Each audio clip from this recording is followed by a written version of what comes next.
and have the jury head out.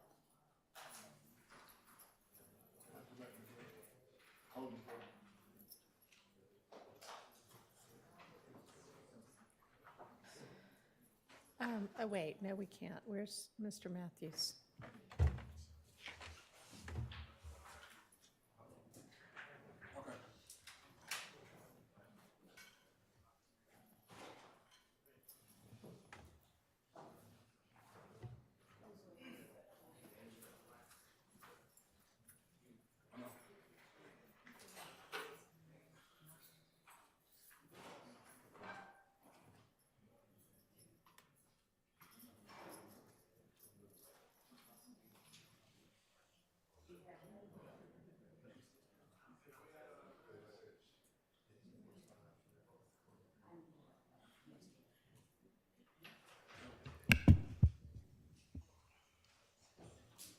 Your Honor, there was one thing that I wanted to address that I did not.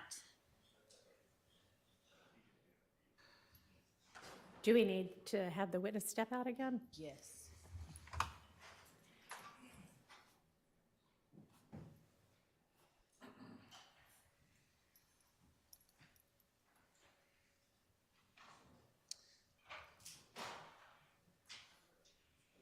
Yes. My initial intent was not to play this portion of the video of the interview with Mr. Zachary, but there is a portion of it on the August 5th, 2015 interview, starting at 3:20:33, going through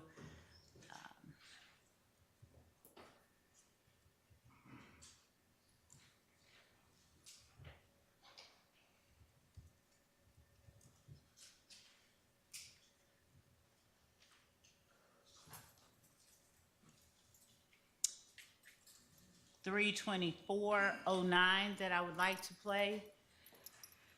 And I don't think that that falls within any objectionable area. Can you play it, or can you tell us what part it is, or the transcript maybe? Yeah. Yeah, let me try and find it.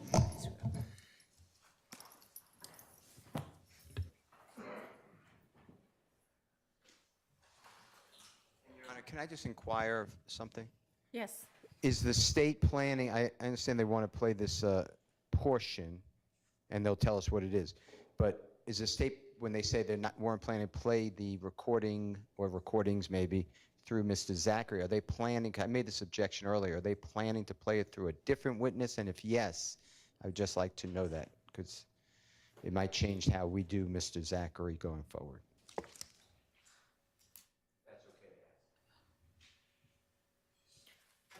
Does the state intend to play his interview or interviews through another witness? We may be doing that. It depends on what happens with Cross, frankly. But based on something that happened with Cross, I wanted to play a particular portion, and I was trying to see if this particular portion was a part that they had any objection to or had objected to, since it was a part of and not the whole thing. Okay, maybe turn your mic back on, your lapel mic. Is it on? So that sounds like we don't know the answer. Correct.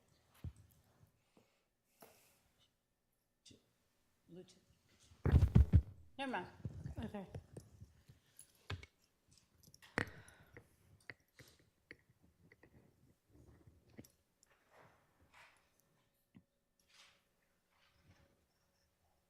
Okay. So I'm looking for the portion in the interview. It's after Detective Thorpe comes in, 3:24:09 on the evidence reviewer. That's at page 121, if that's okay, and that's that, Your Honor, transcript on Thank you. Yeah, there we go. Okay, so thank you, and Your Honor, if I may thank Mr. Steele. Okay, so is starting on page 127.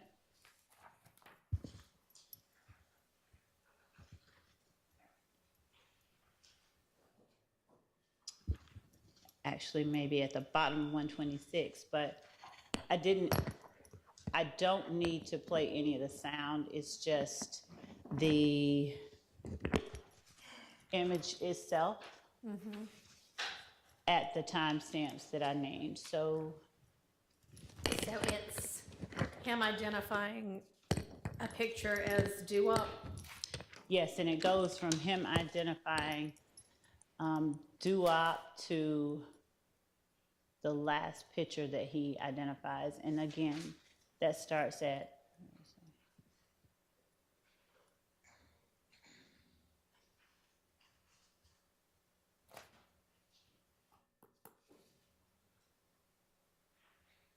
okay.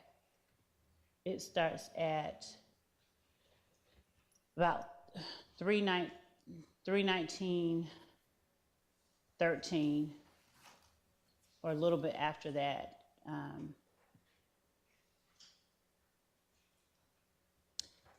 Actually, it was 319:37, and goes to 324.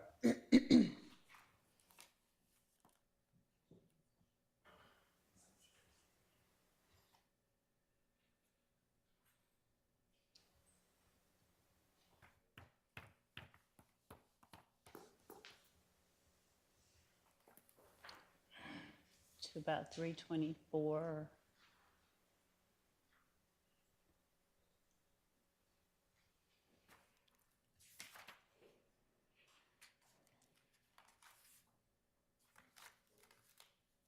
Oh, two. And so it is him identifying Mr. Yes. Stillwell, and then what else? It is him identifying doo-wop, Mr. Stillwell, Nard, I believe. All right, and you said you didn't need to play the sound. Right. I don't, as I thought about the concern I was raising, I don't want to play the sound. I just need to play, I just want to play the video portion. And that's not something that I'd identified as an exhibit that we intended to introduce. So I wanted to alert the court that he And would- this would be to establish that he does know a doo-wop. He's already said he knows Shannon, and he does know a Nard. No, that's not to What- establish okay, that. well, what's the He's- purpose of it? He's writing on the pictures. He's spelling. Okay. All right, is there gonna be any objection to that? And if I could just get 1 second. Just showing that without sound? Can you play that? Can you play Or what we're talking about. So the state's asking to play essentially like a 5-minute clip without the sound of him looking at the pictures and signing papers. Is that For now, So, wh- I- and is it gonna be, are you gonna be able to see what he's writing on there? I'm going to ask him questions about it. That's what. So you'll be able to see him writing, and I'm going to be asking him questions. Okay. And this is to establish that he's lying when he says he can't read? Or what? No, it's not to establish only that. It's to, I have a series of follow-up questions that I'll be asking. And if the court wants me to give everyone what my redirect is, I can go and. Just trying to figure out. Okay, is there gonna be any objection to that? The only thing I would say is my memory is that a photograph was already shown to Mr. Zachary of the person you're hearing, Nard. Demise McMullen is his name, but and he said yes, and it says like 100% certain. I may not be perfect on that, but on that recording, on the document, it's already been shown. So if that's the same issue we're dealing with, if that's really the import, then I don't understand why that we're doing this again. That's, So again, what is it that you're trying to show through this? What's the purpose? I'm showing that he knows how to, not only that he can read and write, but that he identified certain people by writing their names. He's spelling out their names. Okay, well, you won't be able to hear him spelling out their names with the sound off. I will be asking him about that. I mean, and I understand with the sound off, I don't understand. My concern is that I'm tendering a piece of evidence that is relevant to what was dealt with on cross-examination. On cross-examination, the witness was repeatedly asked about lying. I don't think there's an objection. I don't know that I heard an objection from Mr. Steele. I don't know what I'm responding to. So if the court could please clarify what I am responding to so that I can. I'm not grasping the import of what we're doing. That's my concern. I'm saying part of it's cumulative because he was shown that same exact picture from the same date of Mr. McMullen or Nard. The other part, I just don't know why it's important to this trial at this time. I'm just trying to ask what the relevance is of this.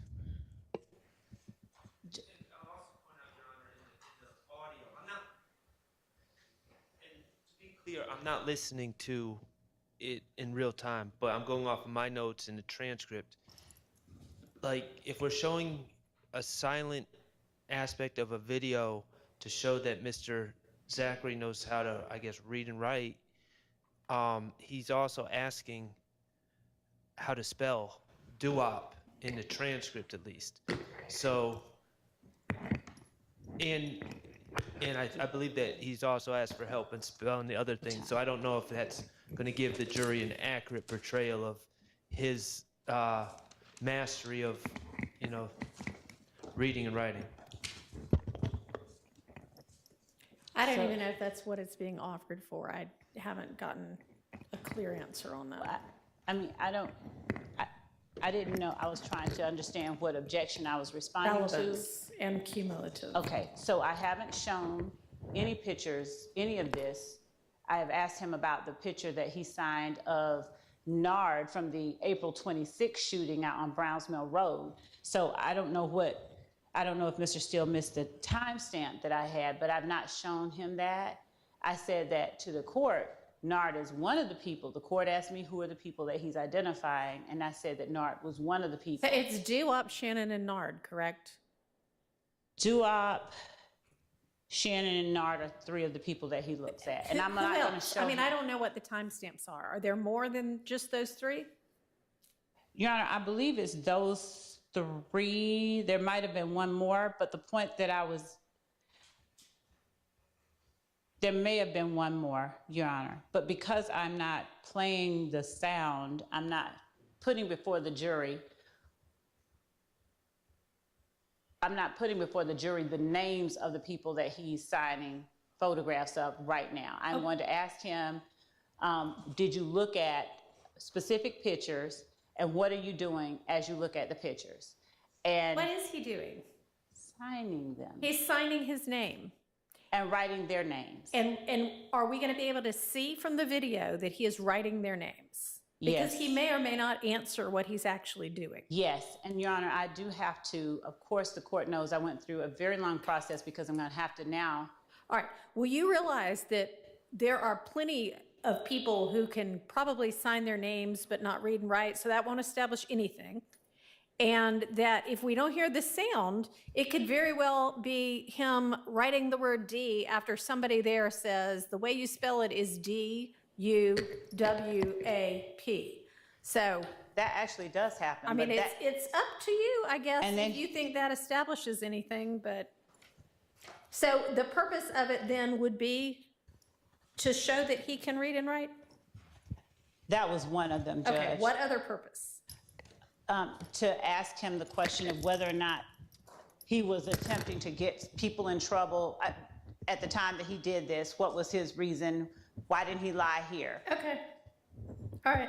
So that's relevant. Anything else? I just wanted to bring that to the court. No, I mean, anything else before we get him back and the jury out? All right. Let's go ahead and do that then. And you can get that queued up and. You got it queued up.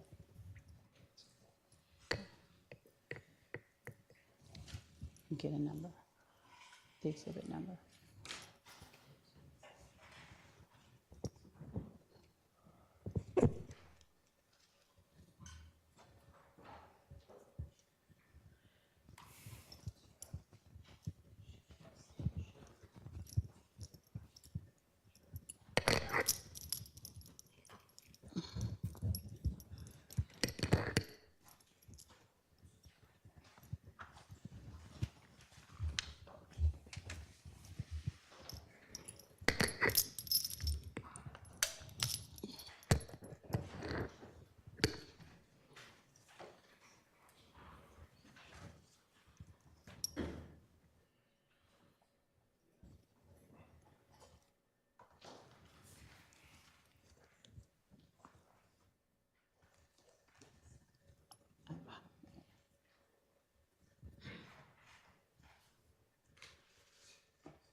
Thank you. Go ahead, Ms. Love. Thank you, Judge. Welcome back, Mr. Zachary. Would you please tell the jury if you recall being asked on cross-examination about a gun that you bought that you let Woody hold? Yeah, I remember. Okay. Mr. Zachary, Yes, I remember. thank you. Isn't it true that when you were talking about that gun, you were talking about a gun you let Woody hold because you owed one of Woody's friends some money? I don't remember.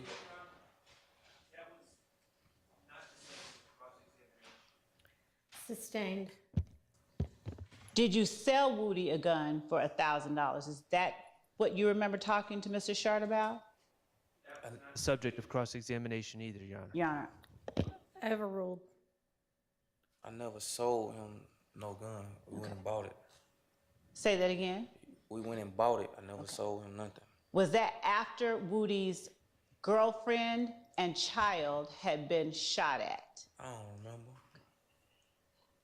Do you remember testifying that Woody told you that a detective told him that he could have a gun? I ain't say the tip. I think he said gang unit or something. I don't remember. Gang unit. Thank you.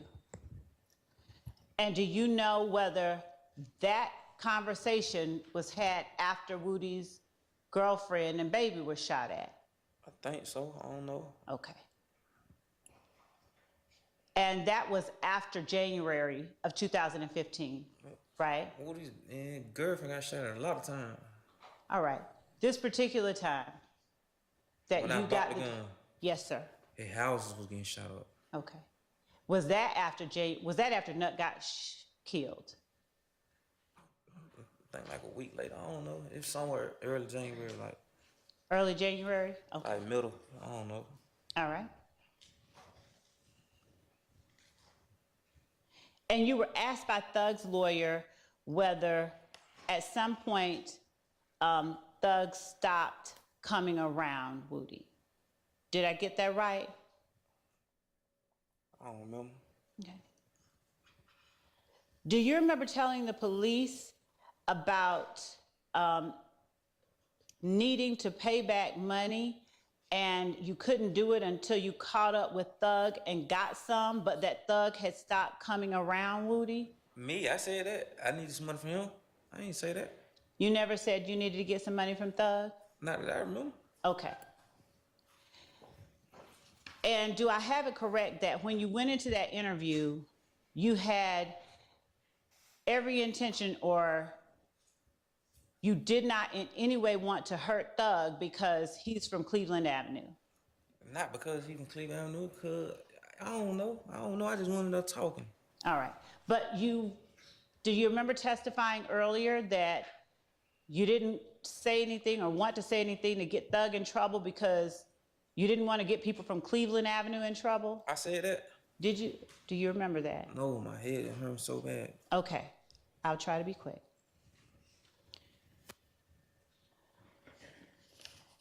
When you testified on cross-examination with Shannon's lawyer about lies that you told in the August 2015 interview, and when you told Thug's lawyer that the information that you spoke about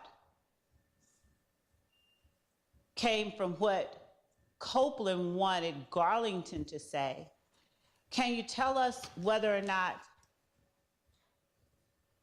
you were trying to tell police what you understood Copeland to have already told the police? I don't remember some of it. Some of it I remember from my preliminary hearing. Some of it I remember from my preliminary hearing. Okay. When you talked about Woody stealing Nut's chain, was that from Copeland or from your preliminary hearing? I already knew about that. Okay. And when you talked about Woody confronting Kel at the skating rink, was that from Copeland or your preliminary hearing? I already knew about that. Say that again, sir. I don't remember. I probably already knew about it. Okay. And do you remember Thug's lawyer asking you whether the If Gang rivalry with YSL began because of Woody? I don't remember. I told you my head hurt so bad. Okay. All right, so you have the ability and had the ability over lunch to have your pain medication I'm with you allergic and to to take it. Tylenol.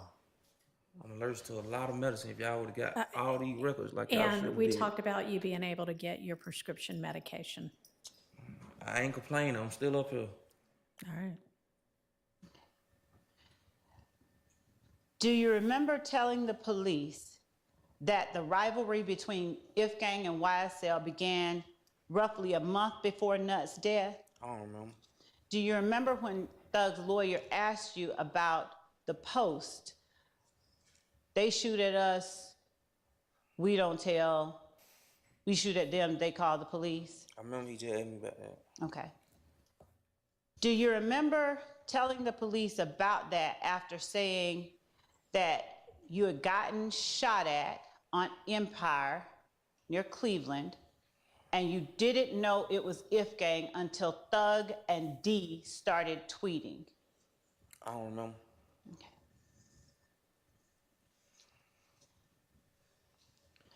When you told the police, speaking about the lies according to Mr. Shart, Shannon's lawyer, on cross-examination, when you told the police that Woody was waiting on Bloody J by the side of the church after Woody had gotten jumped 5 or 6 days before Nutt's murder, was that a lie? I don't remember. Do you remember whether that was something you got from Copeland or from your prelim? I don't remember.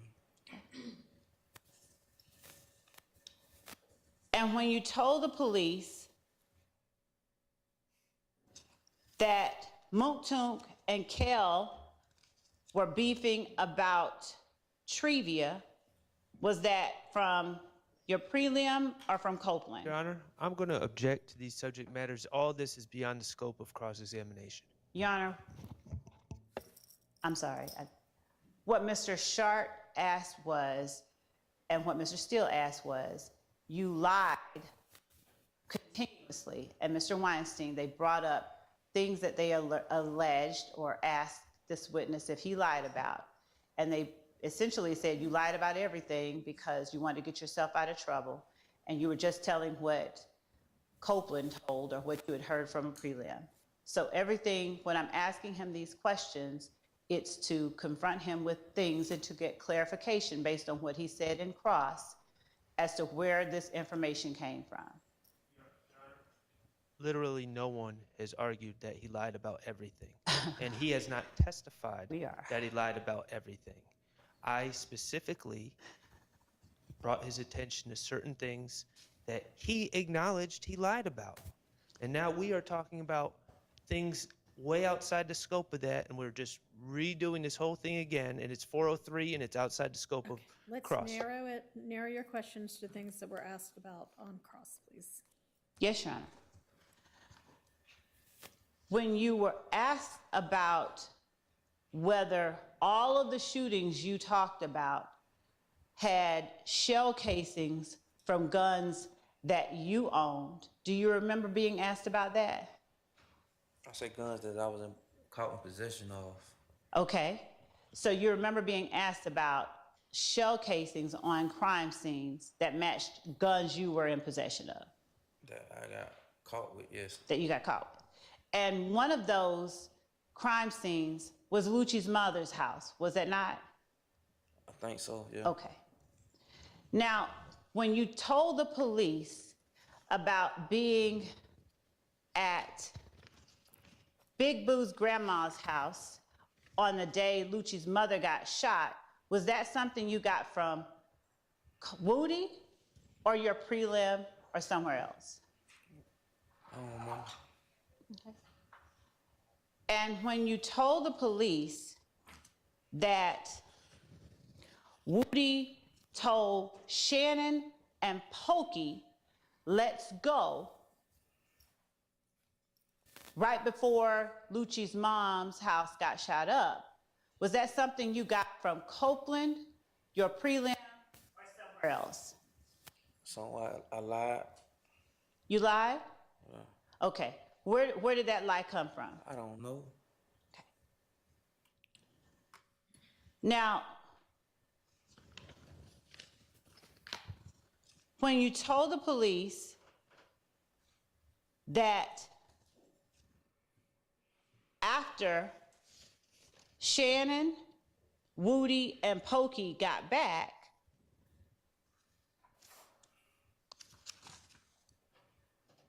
someone made a call to Boo and said that they put $1,000 on the head of whoever shot up Lucci's mother's house. Where did that come from? Woody, a prelim, or something you remembered happening? I don't remember. Okay. And when you told the police that Woody looked scared, where did that information come from? Copeland, prelim, or somewhere I else? don't remember, Ms. Law. And did you tell the police that after they got back, Shannon, Woody, and Pokey, did you tell the police whether you heard them say anything? Your Honor, Can we approach? Yes.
May I?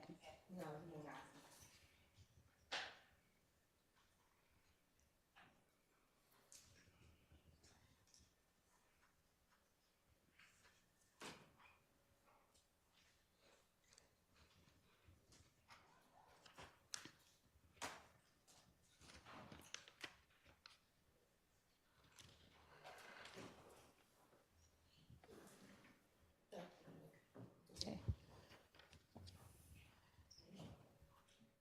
When you were asked on cross-examination, specifically, Thug's lawyer asked you about the tour dates and what tours or what shows you went to when Defendant Williams performed. Do you remember that? Yes. Do you remember him asking you whether you knew him, and by him I mean Thug, in 2009? Yes. And you said that you did, correct? Yes. And do you remember him asking you whether or not Defendant Williams was performing in 2009? Yes. And do you remember him asking you whether Mr. Williams was performing in 2010, 11, 12, 13, 14, 15? Yes. Okay. Do you remember him asking you whether you went to any of Mr. Williams' shows during those times? Yes.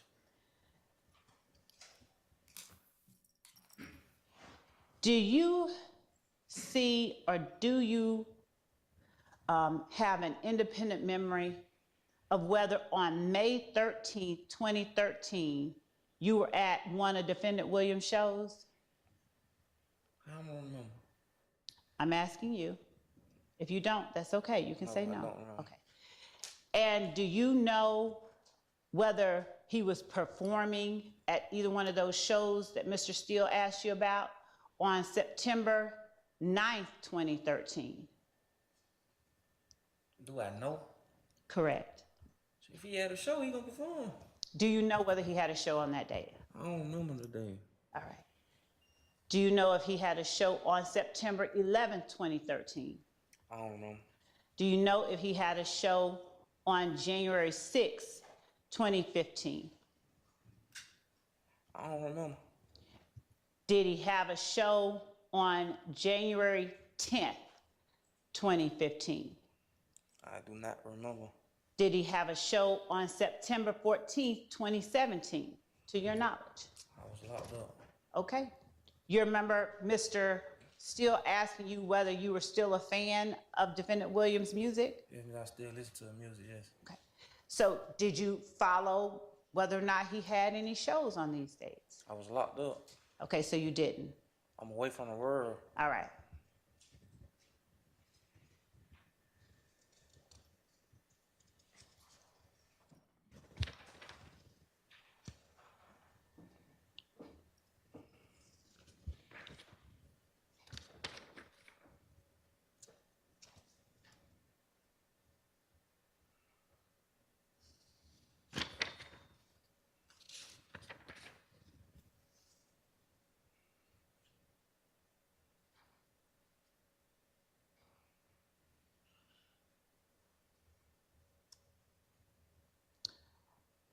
When you said on cross-examination that you got information from Garlington, who got it from Copeland, do you have any memory now of what parts of what you told the police came from No. Garlington? Oh.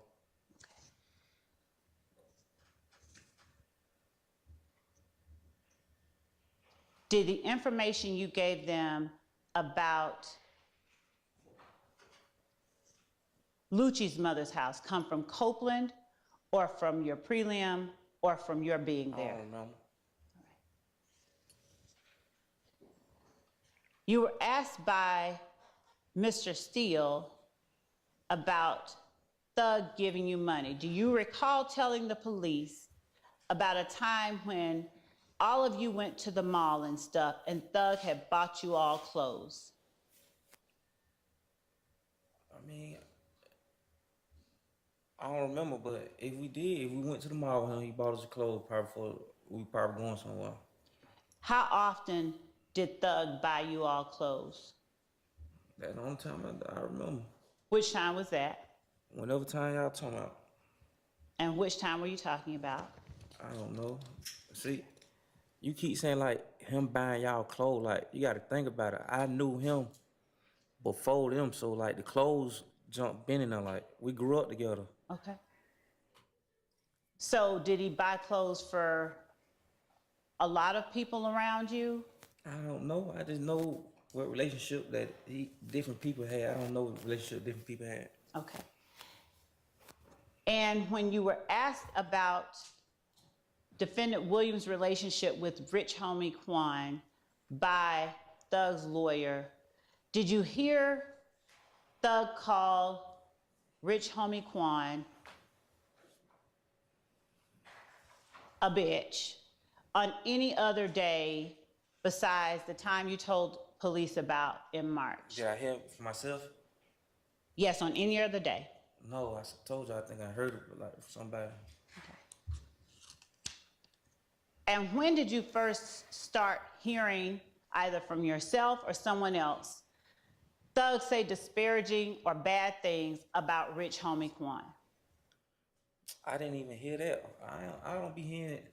Like I've been locked up all this time. Like Okay. I've been So, away from these folk. Like I don't remember nothing. I've been locked up 8 years. Like but you weren't locked up in March of 2015, right?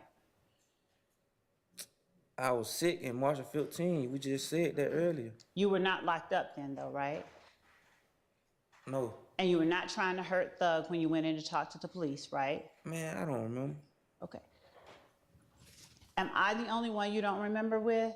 No, it's just you keep asking me, and my mind ain't processing. Like you asking me stuff I already answered. Okay. Do you need a moment? Do you need to take?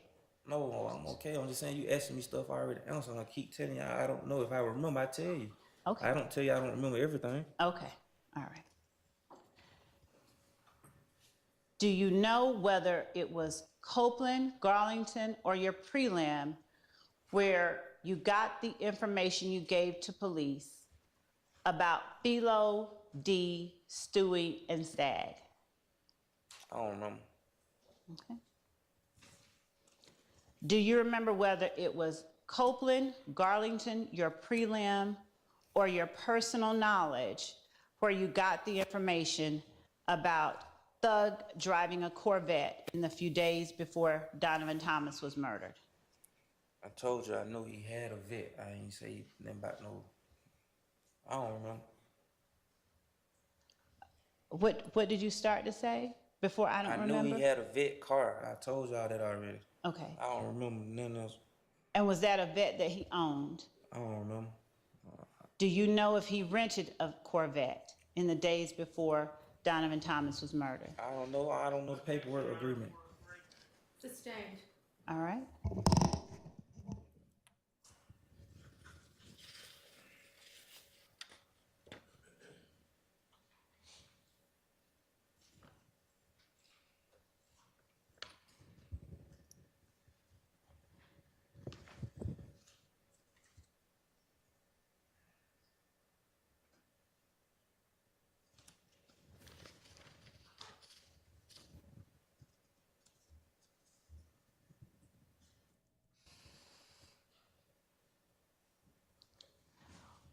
When you talked about going to Florida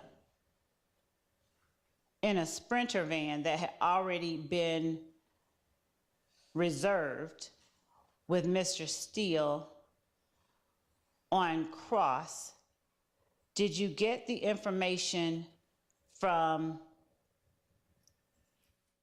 Copeland, Garlington, or your prelim that you went in that Sprinter van with Shannon, D, Woody, and Yak? So you asked me, how did I know who I went with? I'm asking you whether when you told the police that, if that was something you got from somebody else or something that was true. That was something that's true. Okay.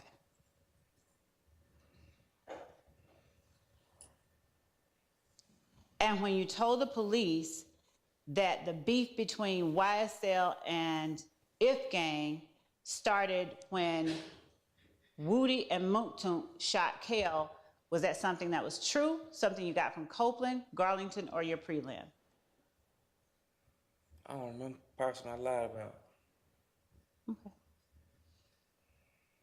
And when you told the police that Shannon, Yak, Nard, and Duop were going to meet Bushi on the night that Donovan Thomas was murdered, was that something that you got from Copeland, Garlington, your prelim, or Shannon?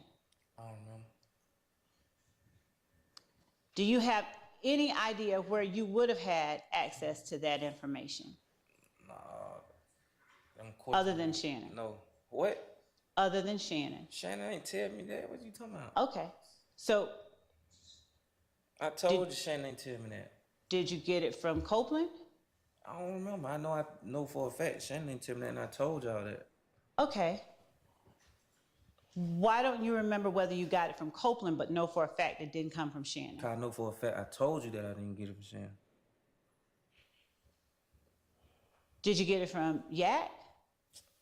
I know for a fact I told y'all if asked I didn't get it from him. Did you get it from Copeland, Garlington, your prelim, or somewhere else that on the way to meet Bushi, they fucked up and saw Nut?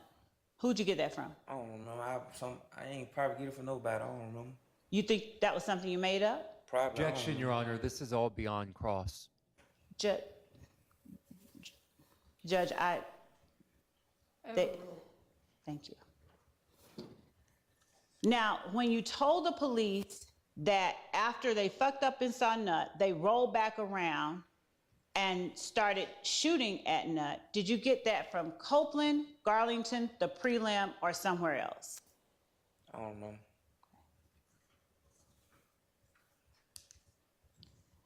When you told the police that it was outside a barber shop that they saw Nut, was that from Copeland, Garlington, the prelim, or somewhere else? I don't remember. Did you ever see Nut on the surveillance footage that you saw on TV? I don't remember. Okay.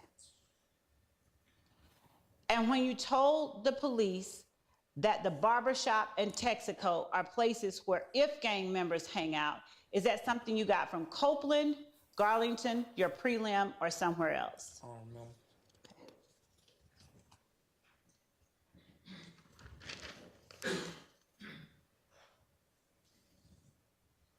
When you told the police that Bentley took the guns to his spot on Oak Drive, was that something you got from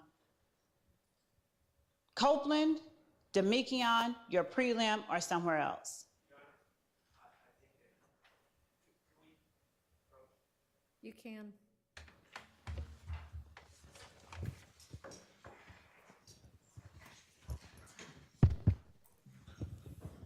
Thank you.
When you told the police that Shannon and Yak told you, I just caught that in nut down bad, did you get that from Copeland, Garlington, your prelim, or somewhere else?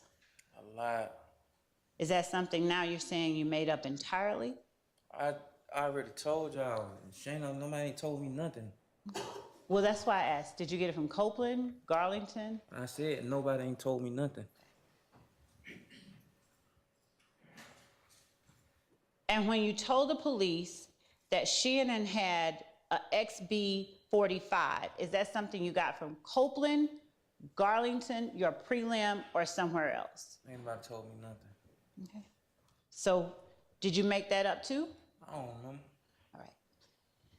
And when you told the police that the 7.62 was Nard's gun, was that something you got from Copeland, as you're sitting here today testifying, is that something you got from Copeland, Garlington, your prelim, or somewhere else? I don't know.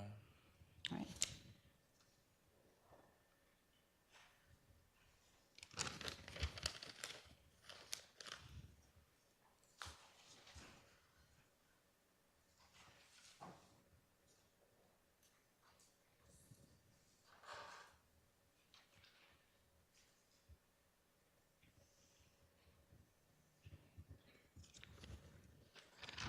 When you told the police that Nard talked about the murder after Miami, is that something you got from Copeland, Garlington, your prelim, or somewhere else? Something I lied about. Okay. When you told the police that after seeing Woody staying on the couch acting worried, Nard said that nigga Woody gonna fold, he gonna tell on us about that nut situation, is that something you got from Copeland, Garlington, your prelim, or somewhere else? Somewhere I lied. Okay.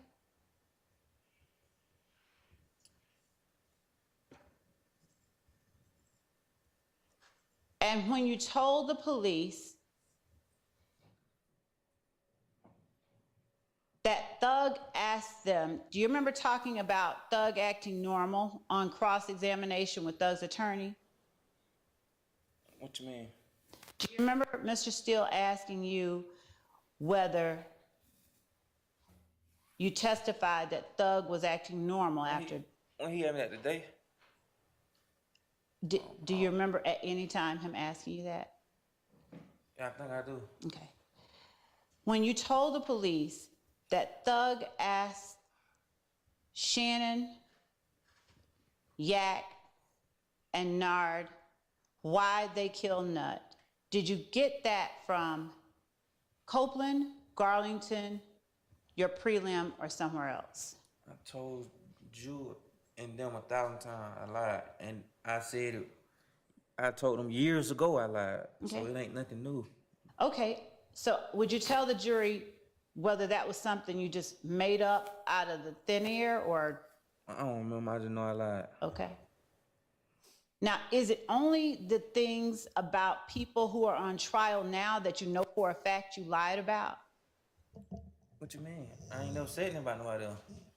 When you talk about what you do know and what you can't remember, is it only the information that you gave about Thug, Yak, and Shannon that you know for a fact you lied about? Cause I lied. What you mean? Okay. I don't understand what you said. I know I told y'all years ago that I lied, and you know that. And so, Mr. Zachary, all I'm asking is, And in I'm that telling August, you, I lied then. I told them back then I lied. and in August 2015, all I'm asking is, today is your testimony that the only people you lied about are Thug, Shannon, and Yak. No, I lied about whoever they asked me about.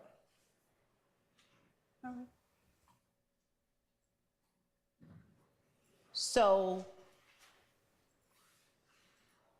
you didn't lie about Woody getting jumped 5 or 6 days before Nut got killed. Did you? Everybody knew he got jumped. Okay.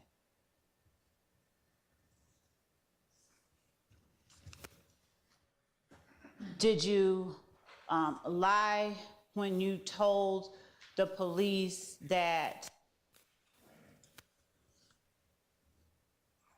you all believe that Woody shot up Lucci's studio on Metropolitan? I don't remember.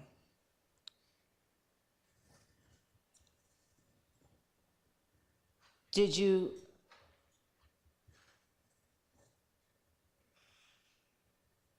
lie when you told the police that Rock Crew and YSL were the same thing? I don't remember. Sustained.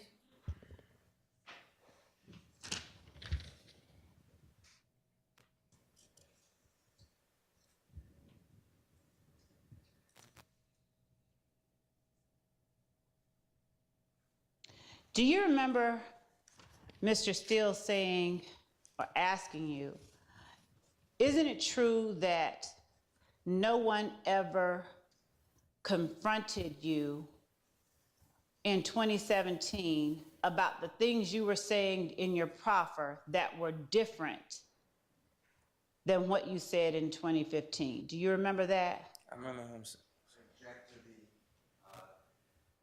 form of that question. Never even broached that topic. Overruled. Do you remember that? I remember him saying something about the 2017 interview. Do you remember him asking you, isn't it true that no one ever confronted you about things that you were saying different in 2017 than what you had said in 2015? That may have been not you, but a different, it was covered in cross. I'm not sure who asked it. Okay. That was me. My apologies to everyone. Do you remember Shannon's attorney telling you you never were confronted in 2017 about things you said differently than what you did in 2015? Do you remember that? Yeah, I think he said something like that. And do you remember agreeing with him? Yeah, nobody ever confronted me about things I said different. I think he said the officer or somebody that was in there. I don't remember. I'm sorry, what I think name? he asked me why the officer or somebody didn't confront me or something. I don't remember. He said something like that. Was Mr. Richardson your lawyer or your friend in that interview? That No, he was not my lawyer. he was there on your behalf? I don't know how he got there, Okay. but it later came out that he wasn't my lawyer though. Isn't it true that you all were allowed to take breaks and that after at least one of those breaks, Detective Dennis came back and told you that or reminded you that you had said a lot more about the murder than in 2015 than you were doing now in 2017? I don't remember.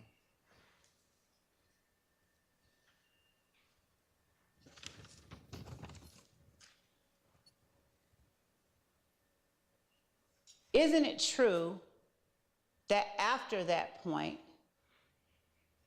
Detective Dennis asked you about what you had told him in 2015 about Duop and Nard? I don't remember. Isn't it true that at that point you said you had heard that they were involved, that is, Duop and Nard were involved? You had heard that from Copeland, and then you said, I meant Shannon. Isn't that true? I don't remember. Isn't it true that after you told them that Shannon came to the apartment after the murder and told you about the murder, they pressed you on exactly what Shannon said to you? You say, is it true that he told me? You asked me, I don't understand that question. Isn't it true that during the 2017 interview, when you told the police and people with the DA's office, with Mr. Richardson present, that Shannon came to the apartment after the murder and told you something about the murder, you were asked what exactly Shannon said to you, and you said, I don't want to talk about it. It was a lie. Okay. I don't know. I still don't understand the question. You were pressed on what exactly Shannon told you in the 2017 interview. I don't understand what you're saying. Okay.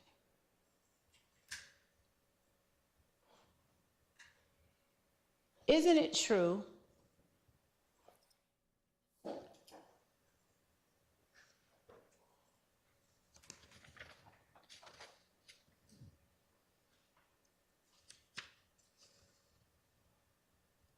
that when you said you were not pressed or you were not confronted with differences in your story, that what you said about not being confronted wasn't exactly accurate? In other words, when you said something different, the police did ask you, wait a minute, what about this? You said it I differently over don't here. remember. You would have had Okay. to show me for me to know. I don't remember. Okay. But I don't think they confronted me.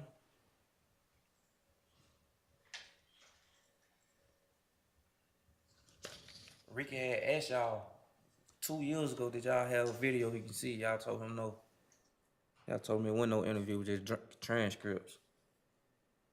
Okay.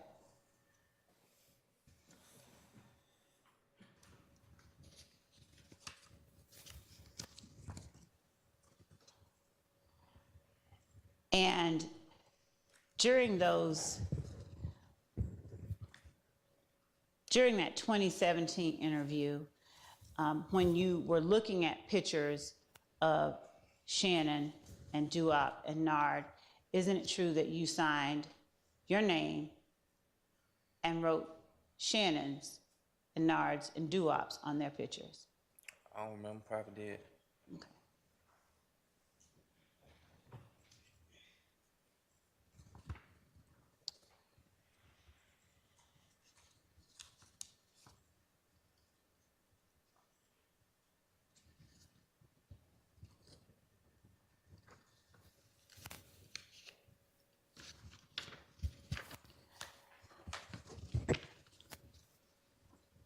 When you were asked about the Lil Wayne bus shooting on cross-examination, is it your testimony to detectives in the 2017 interview that people didn't need to get the gang's permission in order to carry out the Lil Wayne bus shooting? I don't remember it being said like that or something. I don't know. Okay.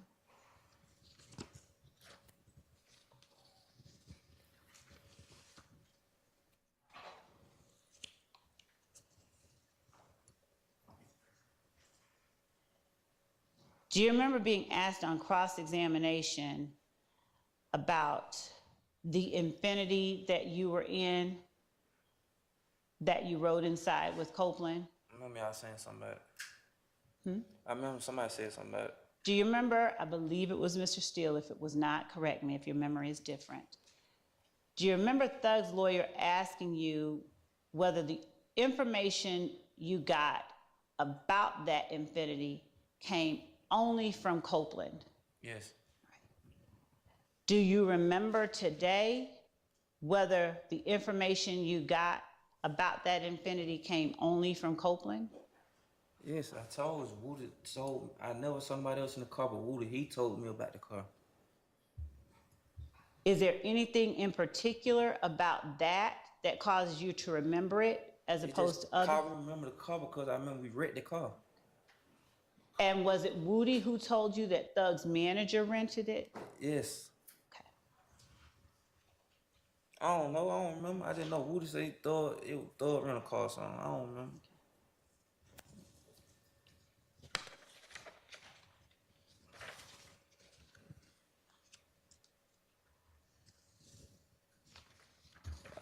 I told him I never saw him in that car though. I told him I never saw nobody in the car but Woody. You told the jury earlier that after a certain point that Thug stopped associating with Woody. You said something like that on Cross. Do you remember that? I think I said he stopped coming around all the negativity. Like, it was so much going on. I think I said that. Do you remember specifically talking about Woody and Thug not hanging around Woody? Yes, cause I said he had a lot going on. Do you remember when that was that you remember Thug stopped hanging around Woody? I don't know. Okay, generally speaking, would you say it was around May 2015? I think Wood was already locked up, man. I don't know. So does that mean it probably happened before that or after that? I don't remember. I just know I think Wood had got locked up summertime, so I don't remember. Do you know whether Woody actually talked to Thug about getting his bond paid in June 2015? June, I was locked up, so I don't know. Okay, you were asked about Thug and Woody's relationship. I'm just asking you if you know anything about. June, I was locked up. So Okay, so that's a no? I was locked up. I mean, When you're locked up, does that keep you from getting information Yes. about other people that are locked up? yes, So were you locked up federally? no, Were you locked up in Fulton County? yes. So if you were locked up in Fulton County and Woody is locked up in Fulton County, do you all have the ability to talk to each other or do you not have access? I was on a different flow. Okay. Does being on a different floor keep you from having access to other people or talking to other people in the jail? Yes. Okay.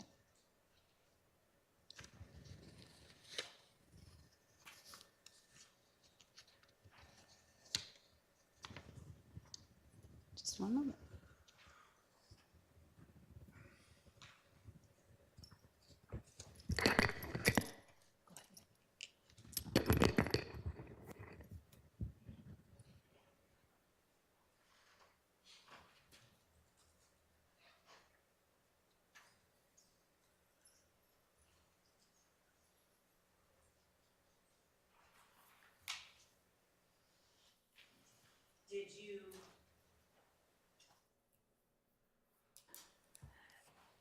Do you not remember speaking with Sledge from inside the jail or Monkton? Why? Me and Mook, I don't think if I talked to him and he was on the street, I don't even think I talked to him. What time are you talking about? While you were in the jail and he was in the jail. Probably went to court, yeah. Okay. And what about Garlington? You remember getting communication from Garlington while you all were both in jail? He and Garlington and Sledge was on the case together. We go to court together. Okay.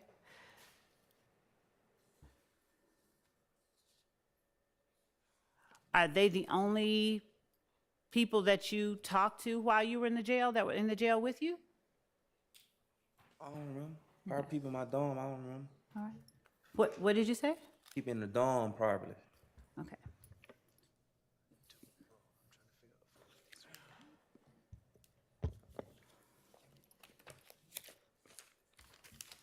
You were asked on cross-examination about a picture of Shannon taken sometime before January 10th, 2015. Do you remember Mr. Steele asking you about it? Sustained. Okay. Do you remember being shown a photograph of Shannon standing in front of a window? Yeah, I remember that picture. I remember that picture. And do you have any independent knowledge of when or if that was placed on any social media sites? I think I remember. I think I took that picture.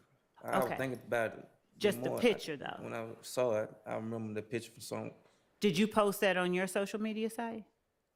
No. Okay.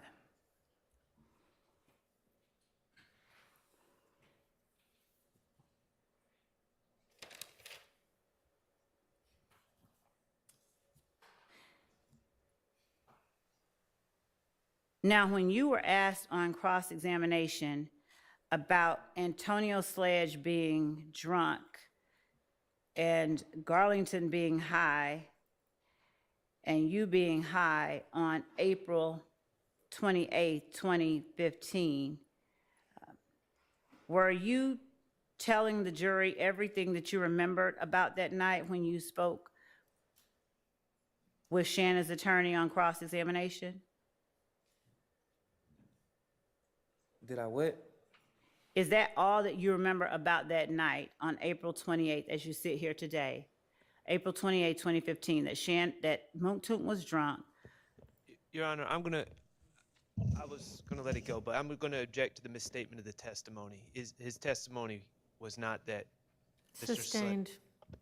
Do you remember anything else about the night of April 28th that Mr. Shart asked you about on cross-examination regarding Sledge being drunk? I think I told him I don't know. I don't remember. I think I told him I was high myself, so I couldn't really tell. And what does that type of high do to your ability to remember? Xanax. Okay. What does that do for you and for your ability to remember? A lot. I might be on 3-4 of them at a time. And does that cause you to forget things? Yes. Okay. So if you remembered that it was only you, Sledge, and Garlington, at what point did the high wear off to allow you to remember that? Because I remember who I got in the car with. Okay.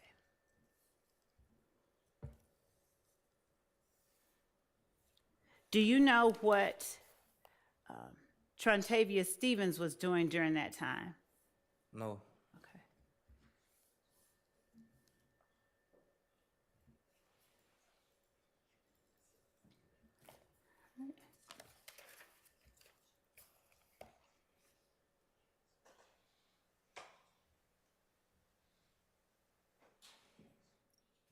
You were asked whether you went to Arrowhead Pond with Copeland and Sledge. Do you remember that? I remember telling him I didn't remember if Sledge was with us. Okay.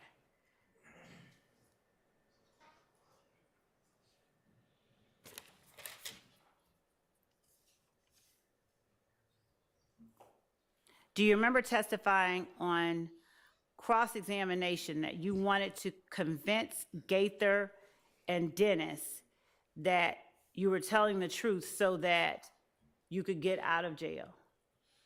I remember. I don't remember. I don't remember. I told her, asked me all these questions. I don't remember. Do you remember when you were shown a clip of Gaither coming into the room saying, y'all been calling me Yeah. and now I'm here? You remember that?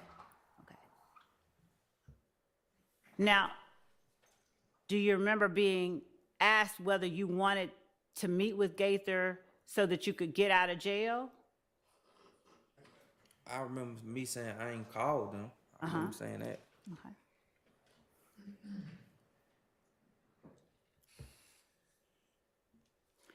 Do you remember saying you wanted to clear Sledge of the shooting?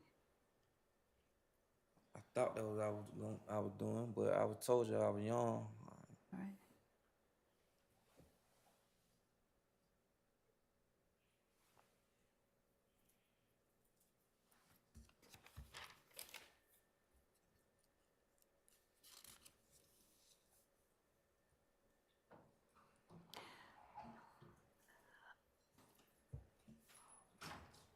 Did you lie when you told the police that the phone number they showed you was not yours? I don't remember. You remember when you were asked on cross-examination whether you lied when you said you weren't involved in the April 28th shooting? Who? You remember when you said on cross that when you first sat down, you said, I wasn't involved, I ain't have nothing to do with that shooting? I remember saying I lied. I don't understand what you're saying. You gotta ask it again. Okay. You remember saying you lied in the August 5th, 2015 interview, is that right? Yes. Did you lie when you told them or confirm for them Demikion's phone number? Your Honor, outside the scope of cross. Sustained. Did you lie when you told them that the phone number they had was not yours? Outside the scope of cross. Sustained.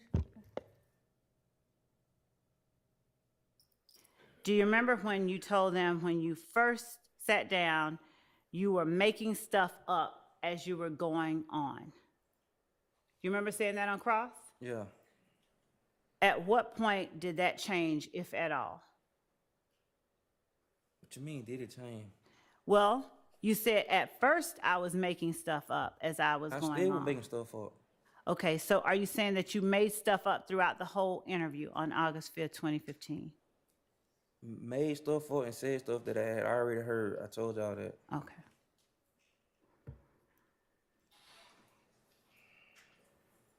And when you said that you wanted to take the guns out of your hand and put them in someone else's hand, is that what you were trying to do throughout the August 5th interview? Just take guns out of your hand? What? Do you remember saying on cross? I don't remember. Okay.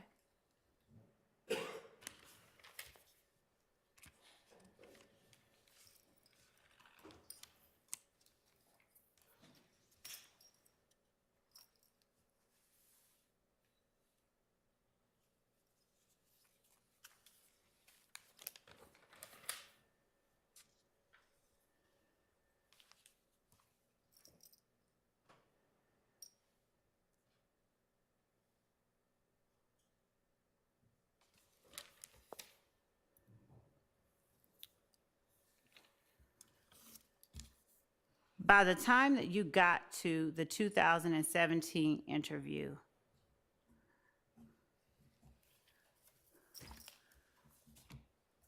was your goal in that interview the same thing as your goal was in the 2015 interview? What was my goal? Was it my goal? Right. I don't remember.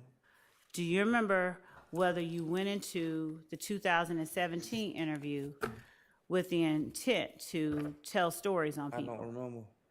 Well, do you Did I remember? tell stories? Uh-huh. I told stories, yes. Lies. All right.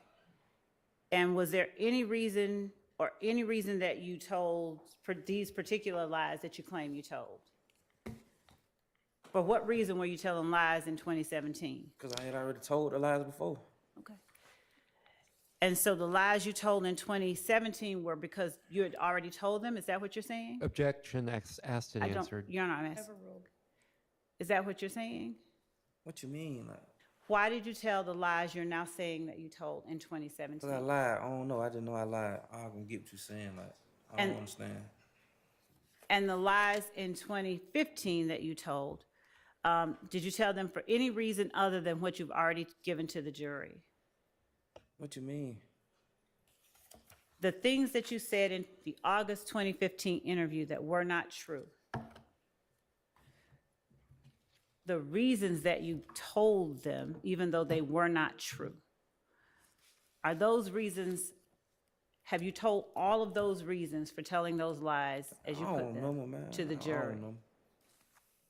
Okay, I don't remember. just 1 second.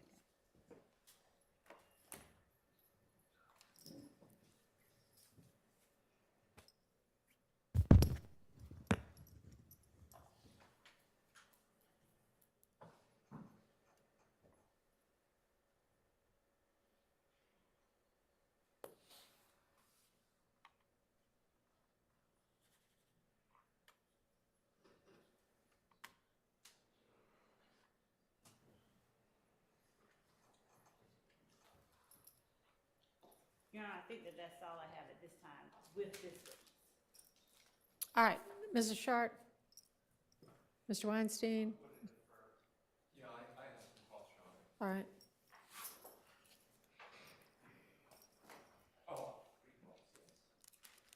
Mr. Harvey has corrected me that I have refunds. Thank you, Mr. Harvey. I didn't hear what you said before.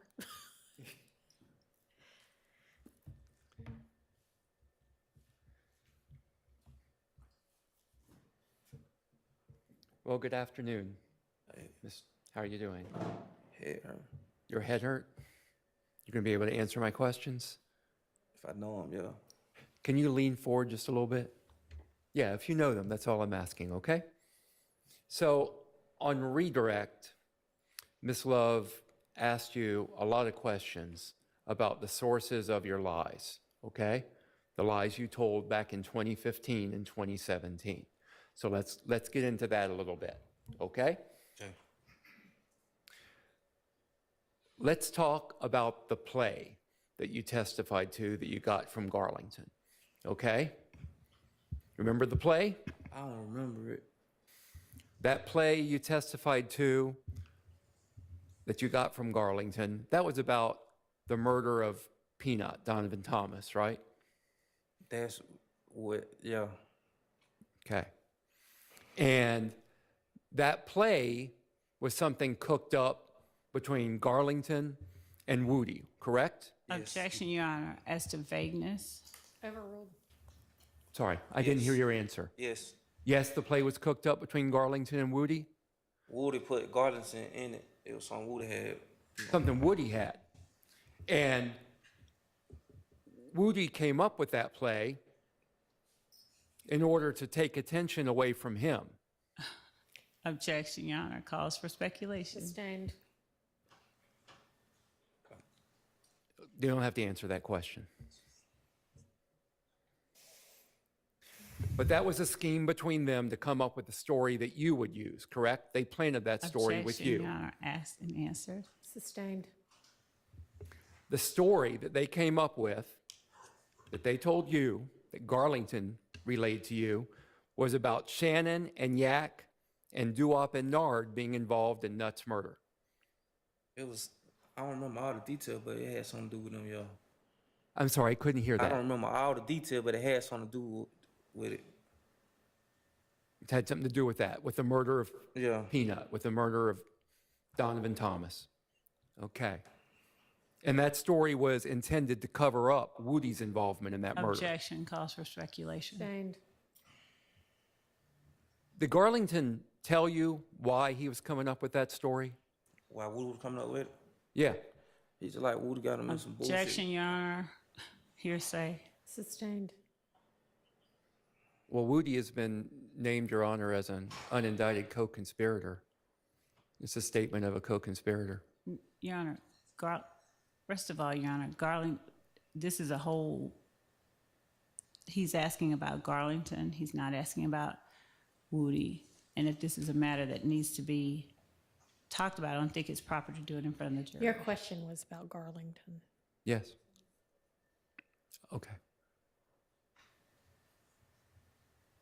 Okay, so the story you got from Garlington, that's the story that you ended up relaying to law enforcement, to Gaither and Dennis in Objection. 2015. Asked and answered. Sustained. You've been asked repeatedly by the attorney for the state, by Ms. Love, how various lies that you told benefited you. You remember her asking you that just now? Yes. Okay. Well, you're sitting over here right now instead of over there. Is that correct? Yes. Do you think that that's a benefit to Your you? Honor, objection. Do you view that as a benefit? Hang on. Okay, hang I'm on. asking him if he views I that as know, a and there's an benefit. objection on the floor, which I haven't been able to hear yet, so wait and let me hear My it and apologies, move Your on. Honor. So objection as to misrepresentation, vagueness, when the question is, do you think it's a benefit to you that you're over there and not here? As it relates to the interview in 2015 and 2017, I would ask for clarification about what it is that he was getting a benefit from. Overruled. Okay. I'll repeat that question to you. Do you view it as a benefit to you that those lies that you told in 2015 and 2017 put you in that witness stand instead of over there as a defendant? Objection, relevance. Overruled. I ain't benefit off none of it. You didn't benefit off any of it? You'd rather be over there? It made me Objection, no Your Honor, difference. improper. Sustained. Are you a defendant in this case? Objection, relevance. It's directly relevant to his motivation. Are you a defendant in this case? No. Okay, thank you. Mr. Steele? Very briefly. All right. Rodeo tour, did you give it to the?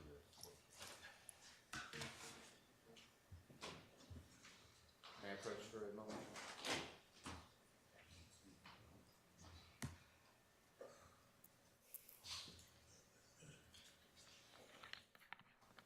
Very briefly, you were asked about what I call the rodeo tour, but I'm talking about March, April 2015. Yes. Okay. Travis Scott and Jeffrey Williams, or Young Thug, are performing, right? Yes. You were asked if Jeffrey was the headliner or was not the headliner. You remember that? Yes. Headliner means what? Tell the jurors. I don't know. Probably I think like the main. I don't know. I think like the main person or something.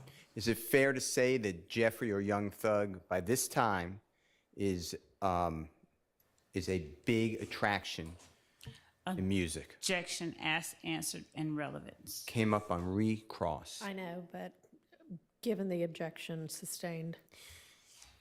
When you were there, if you saw the crowd, did Jeffrey and Travis Objection, Scott play relevance to the together? Is crowd. my question. Say that again. Yeah, when you saw the crowds at the rodeo tour, did Jeffrey and Travis Scott perform together? Objection, Your Honor, relevance to Sustained. I think, okay, that's fine. All right. You said, you were asked specifically, did Jeffrey buy clothing for a lot of people? Do you remember that question on recross examination? Yes. All right. Is it true that Jeffrey did buy clothing for people at the Cleveland Avenue park? I told you like that was like it wasn't that new. Like everybody about like yeah. Okay.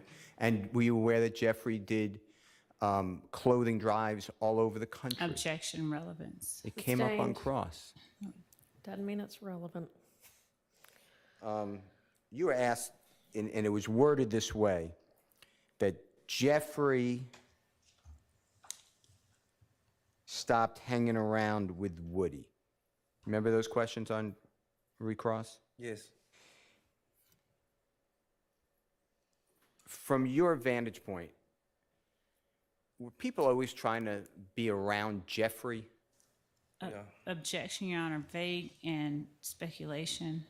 He can't. Overruled. Did Jeffrey allow people to take pictures with him Objection, relevance. when they Sustained. did?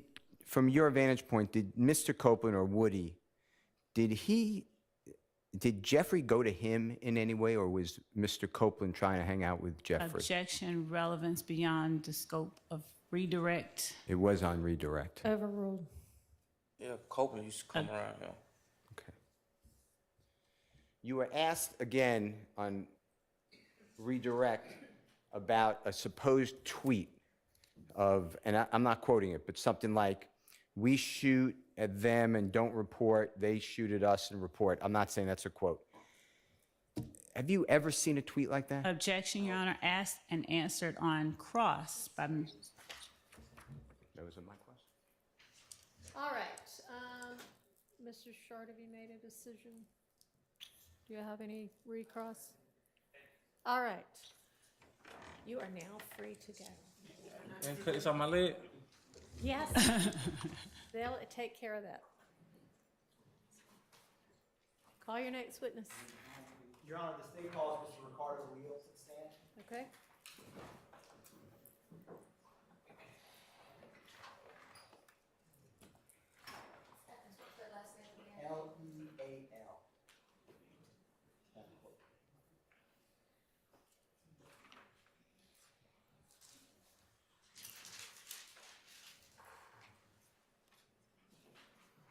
Your Honor, while the witness is coming, may I approach any member of the defense for a quick question? Sure. Do y'all need a bathroom break before we start the next witness? Yes, no? Is it, okay. A couple. We're actually gonna have you step back out. We're gonna take a quick recess. Thank you. All right, so is there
Good afternoon.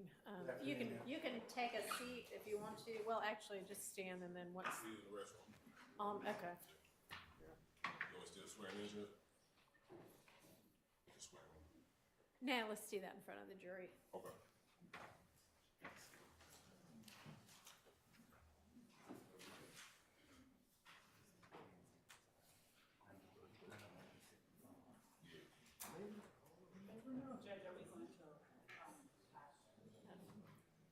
I mean, 5 or 5:30, depends where, we are with witnesses.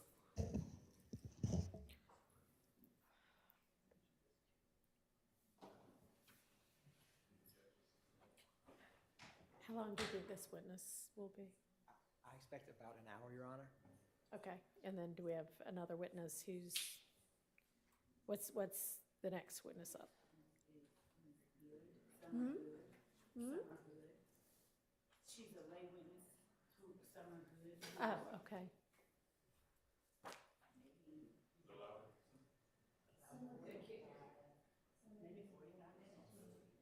Okay. So maybe just these two, maybe one more, I don't know. Because y'all's time estimates are not always spot on. I mean, I don't know who she said, but I'm just talking about how many more witnesses there'll be for today. Sounds like this, at least one other, maybe one other after that, but that seems like about it.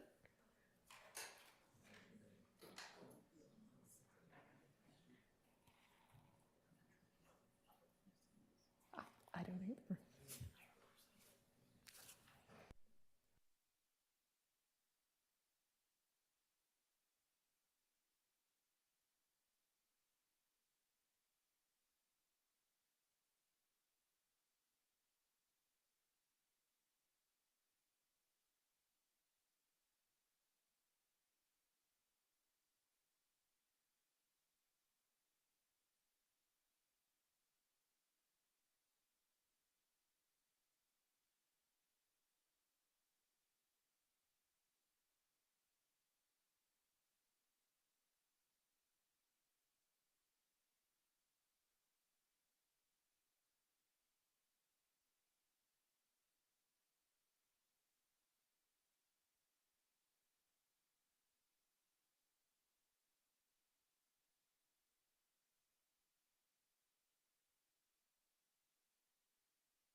Oh, yes.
All true the president accounted for you.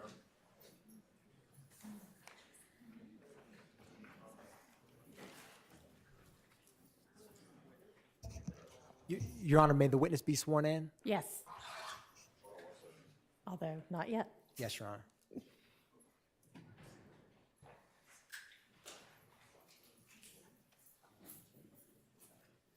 your right hand.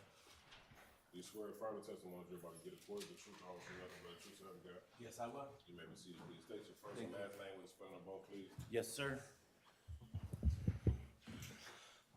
My name is Ricardo Leal. It's Ricardo. First name spelled Leal. Good afternoon, Mr. Leal. How are you doing? Good afternoon, sir. Can you tell the jury where you work? Yes, so I work for T-Mobile Corporation, which is a mobile phone carrier. How long have you been with T-Mobile? So I started with T-Mobile back in April of 2020. There was a merger that transpired on that date. Prior to that, I worked for Sprint Corporation, which was another telephone company. And so I worked with them, basically started with them in 2002. Was the merger between Sprint and T-Mobile? Yes. What do you do for T-Mobile? So I serve as a records custodian when subpoenaed. My job title is testifier.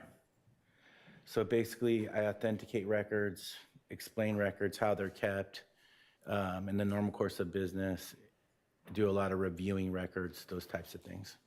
How many trials have you testified in?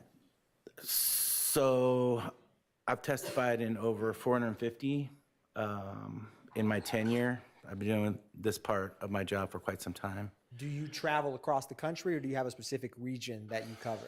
All throughout the United States and other places as well. So to become, what did you do, let me take a step back, before you began working with Sprint, before it merged with T-Mobile? So when I worked at Sprint, I would have been an analyst, essentially. Subpoena analyst is what they called it. So my job function was to review legal demands, verify that legal demand, then send out the information that is being asked for through legal process. However, the requester was asking for it. So essentially, that's what I was doing for a number of years.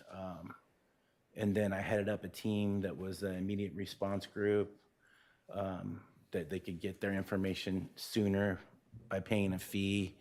And then I transitioned into the job that I'm currently doing, but at the time it was with Sprint. And would subpoenas from law enforcement agencies be one of the requests that you would review when you were an analyst?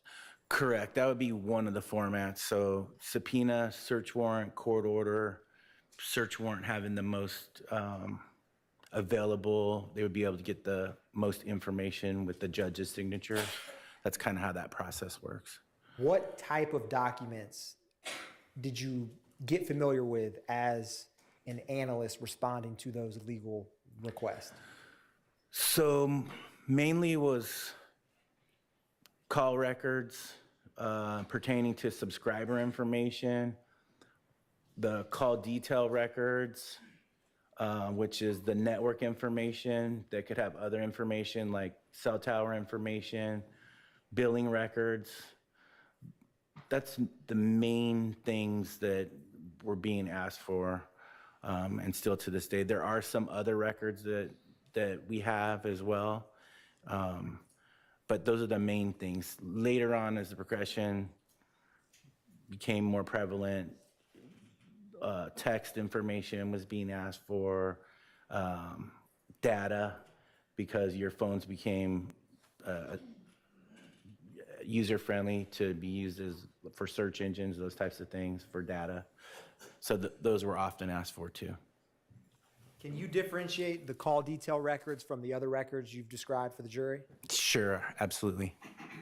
How would you describe or differentiate them? So the call records would show the calls that were taking place. It will have the different numbers. It will also depend on what type of call record. It will show duration time. It'll have dates. Also tower information, if that was asked for, that information would be within the record. Also, on the format, when we send the information out, it shows what is being asked for through legal process. Like it gives exact accounts of the information that's being sent out. Now, in working with Sprint, was it through experience or training that you became familiar with these records and what they contain? So it was on the job training. And over time, I would be answering questions with whoever was asking for the information. So it took a lot of me trying to get understanding what I was looking at. And then over time, I had to learn the T-Mobile records as well, which was more of a formal training versus how I started at Sprint. It was a different time back in 2002. But yeah, quite a big difference between 2002 and 2020. Fair enough. Can you describe for the jury what training you had to get familiar, coming from Sprint, with T-Mobile records? So there was a training that happened. It was during COVID. Basically, it was several days of going through the formats of how the records are kept at T-Mobile and the information that T-Mobile carries and how their information is kept in comparison to how the information is kept at Sprint. So there was kind of like a dual training going on where the T-Mobile folks were filling us in on their info and we were doing the same to them with the Sprint information, because two different networks, information being kept, all similar processes and everything, but the content was in different formats and it was kept differently according to time. Now, you had mentioned subscriber information as documents that you sometimes have to discuss. Can you Yes. describe what is contained in Sprint or T-Mobile subscriber information records? Generally speaking, the subscriber information would contain the account information with the account holder and or subscriber if the subscriber of the phone is different than the account holder. Basically, it would have identifying information if it was not a prepaid subscriber. If it's a postpaid subscriber, there's a verification process that takes place. And essentially, in that verification process,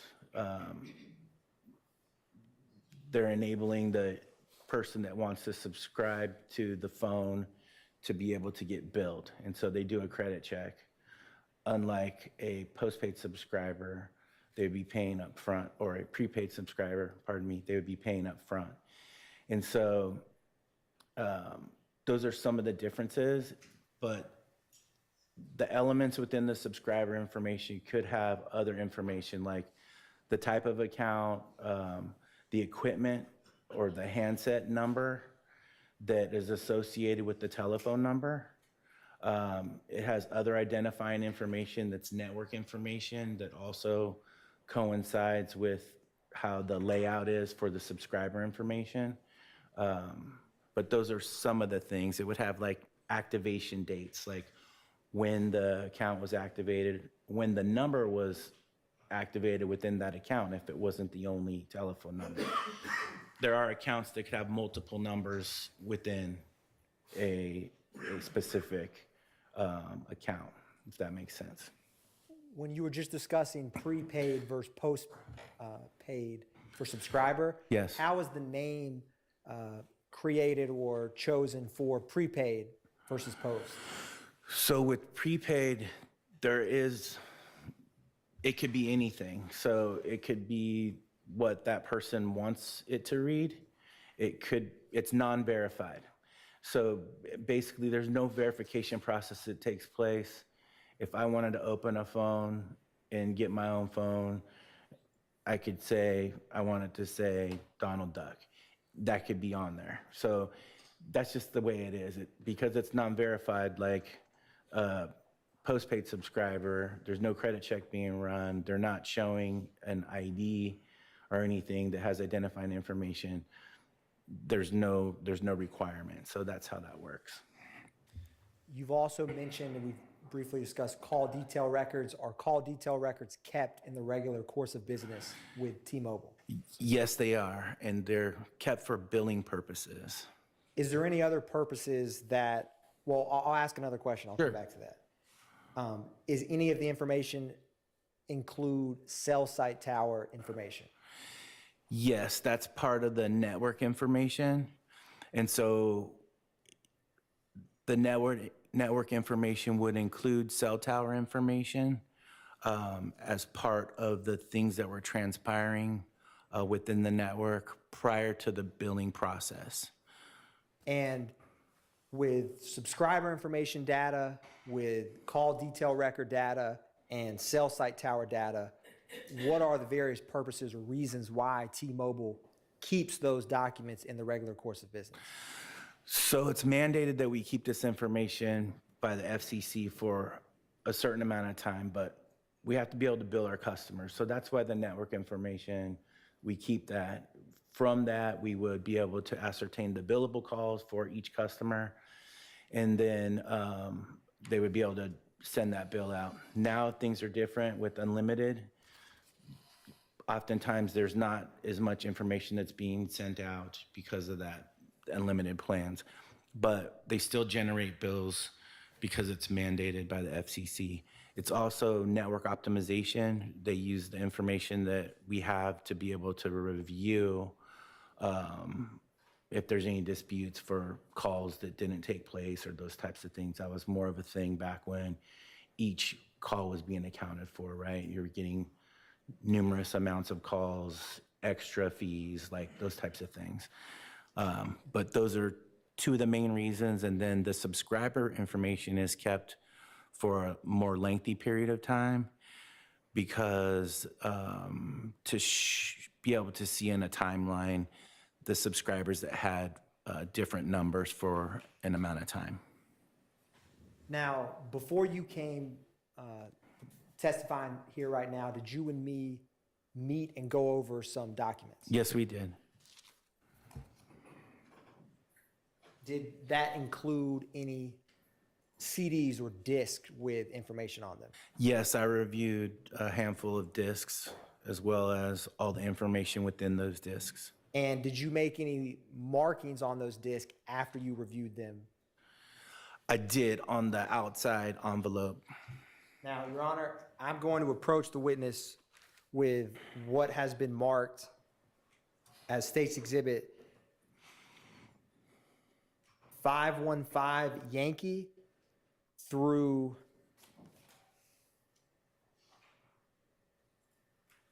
519 Yankee. And for both 515 through 520, there's a Yankee and a Yankee Alpha corresponding with each number. And so I'm also, Your Honor, approaching the witness with 520 Yankee through 522 Yankee. And for those last three, there is a 520 Yankee Alpha and a Yankee Romeo for those last three. Okay.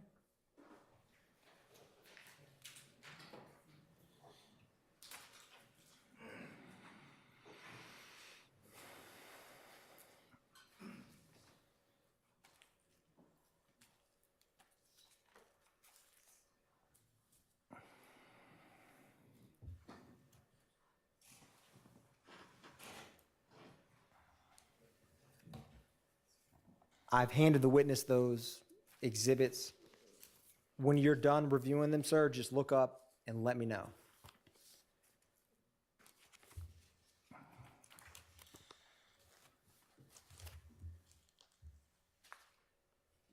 Okay. What are those that I've asked you to look through? So these are all requests that were sent out through legal process with Sprint or T-Mobile. So there's several of each, but it's mainly the disc and then subscriber information and some certifications within the packets. Now, I'll start with 515 Yankee through 518 Yankee, are those, or 515 Yankee, 516 Yankee, and 517 Yankee, are those three Sprint? Yes, they're all Sprint correspondence, so the records that were sent out through the Sprint process. And are they a fair and accurate depiction of the subscriber call detail records and cell tower information for those corresponding records? Yes. Your Honor, at this time, the state will tender into evidence 515 Yankee, 515 Yankee Alpha, 516 Yankee, 516 Yankee Alpha, 517 Yankee, and 517 Yankee Alpha. Those are admitted. Now, sir, do you also have 518 Yankee, 519 Yankee before you? Yes, I do. And do they have a corresponding alpha that is printed? Yes, And are those T-Mobile records? they are. Are they a fair and accurate depiction of the subscriber information, call detail records, and corresponding cell site information for those T-Mobile records? Yes, sir. Your Honor, at this time, the state would tender into evidence State's Exhibit 518 Yankee, 518 Yankee Alpha, 519 Yankee, and 519 Yankee Alpha. They're admitted. Now, was there also, with the last documents, and by last, I mean 520 Yankee through 522 Yankee, and those three numbers have a corresponding Alpha and Romeo? Do you see those three, sir? I do. Did you and me also go through those documents? Yes, we did. Do those documents have a business record certification alongside them? They do. Your Honor, pursuant to the business record certification, the state would tender State's Exhibit 520 Yankee, 520 Yankee Alpha, 521 Yankee, 521 Yankee Alpha, and 522 Yankee, 522 Yankee Alpha into evidence, and the corresponding business record search for the record are the numbers with a Romeo. All right, those are admitted. Thank you, Your Honor. Now, I want to start with, we're going to go in order, sir. So 515 Yankee, I wanted to talk about those first. Okay. And specifically, do you have before you a 515 Yankee Alpha? Yes. Can you tell the jury what 515 Yankee Alpha is to begin?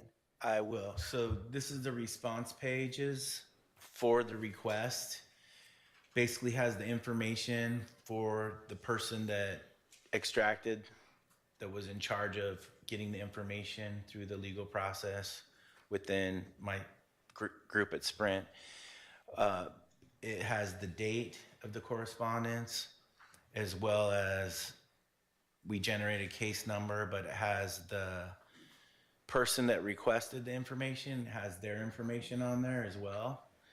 And then it begins with basically on page 2, the dates for the information, as well as the number for that specific request. And Your Honor, I'm going to publish 515 Yankee Alpha for the jury. All right.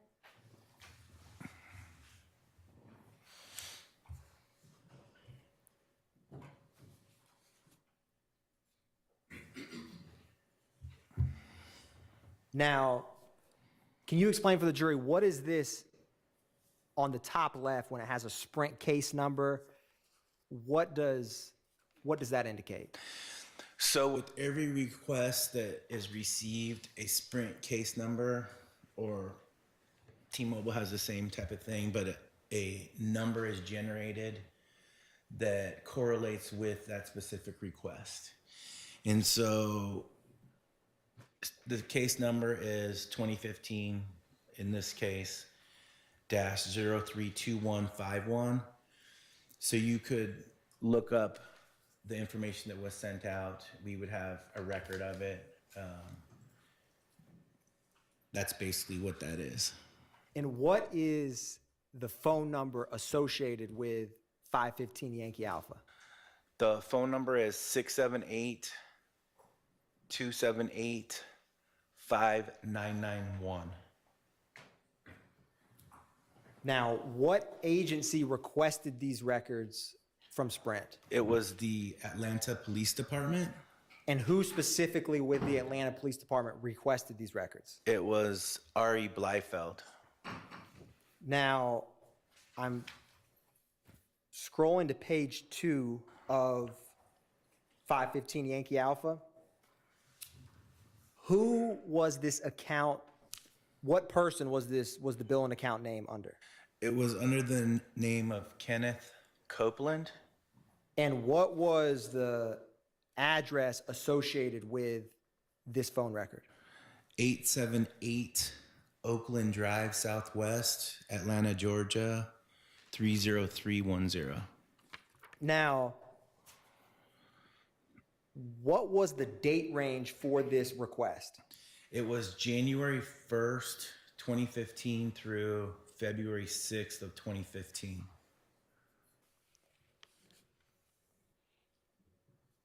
What date was this account created? So the account was established on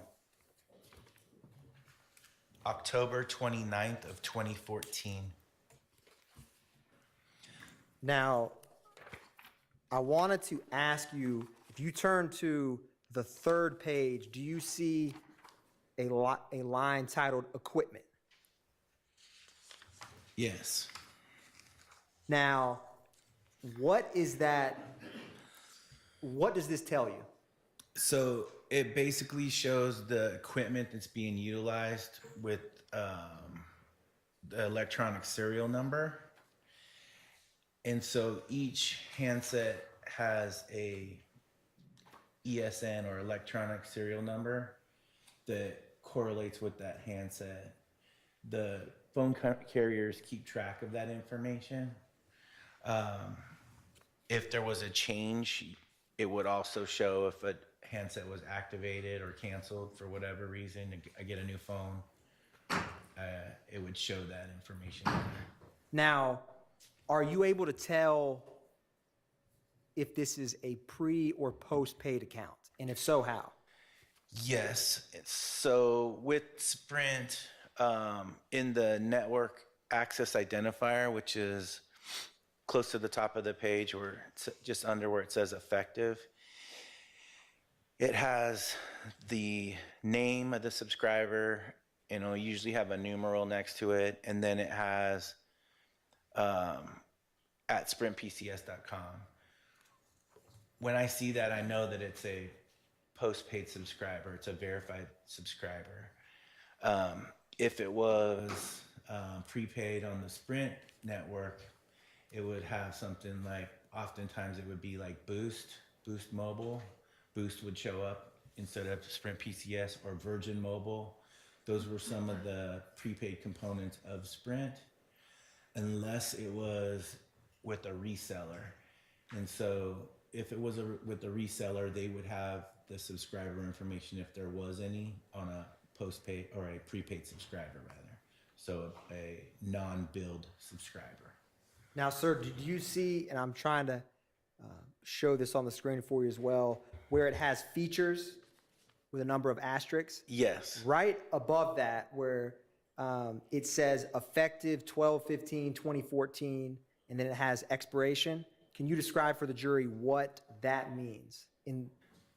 So basically that phone was effective. It was being utilized from December 15th, 2014 through the date searched. So for the entire date range, it was an effective active number, essentially, or phone. Now I'm going to scroll to, and before you see where it has request type in bold, and then it has a date range? Yes. Is this the date range that corresponds with when these records were requested for? That's correct. And it was January 1st through February 6th of 2015? Yes. Now, the disc that before you, that's 515 Yankee, Yes. is that the records that correspond with this subscriber information? That is correct. It's all the information that was asked for outside of this subscriber information. Basically, the call detail records as well. They can be quite voluminous. So Now, I'm going to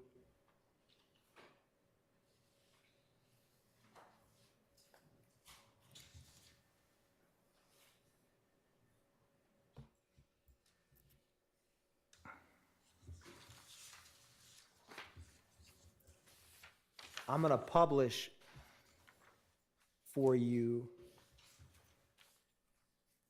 515 Yankee. okay, You let me know if you can see it on the screen there. I can see. Now, is this what you and me reviewed before coming into court? Yes. And I wanted to walk through for the jury so they could what these contain. So this first Word document, what is this document? So that's most likely it's the subscriber information, or it's the help aid to interpret the information that when we send it out, we send out a help aid always with the records. I meant for it to, give me 1 second. I thought it would publish on your version, but it did not. Can you see it now? Yes. What is this document? This is the help aid, or the keys to understanding. And so basically it would break down all the information that is being received as far as the call detail reports.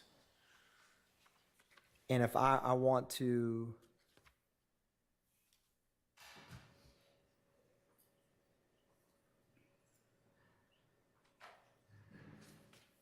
do you see this column where it says cell sites? Yes. Can you describe for the jury what does this information and why is it included in these type of requests? Sure. So basically it's highlighting all the different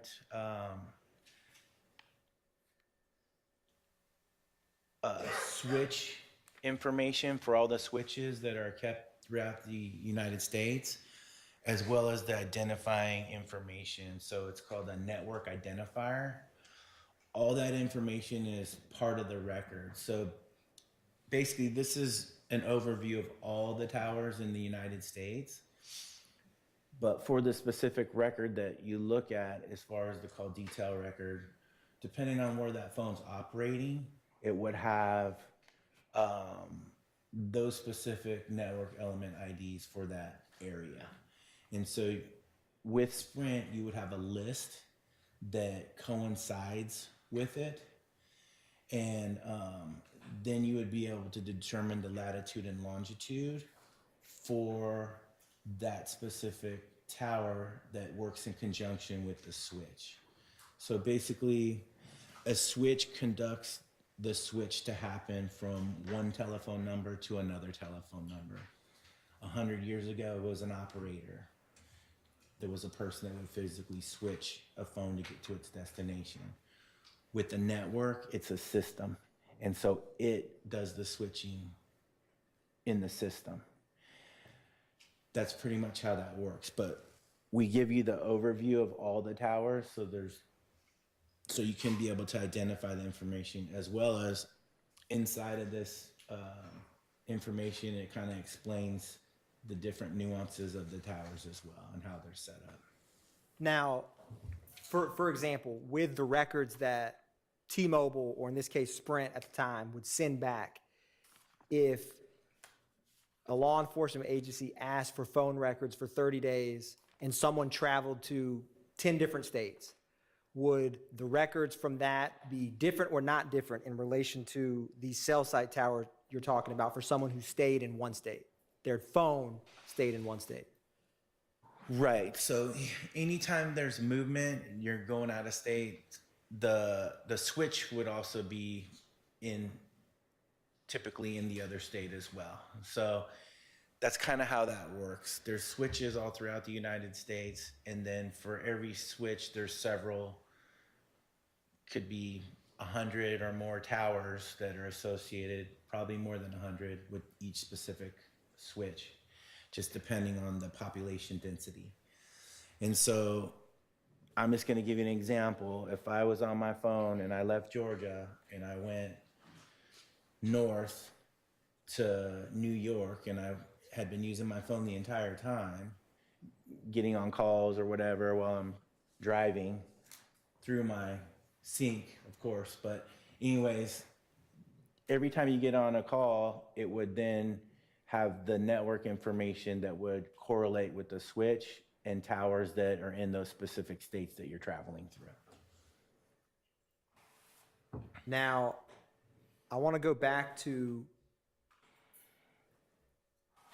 what's contained in 515 Yankee. So do you see how there's 3 Excel spreadsheets? Yes. I'm going to open these and walk through them with you, starting from top to bottom.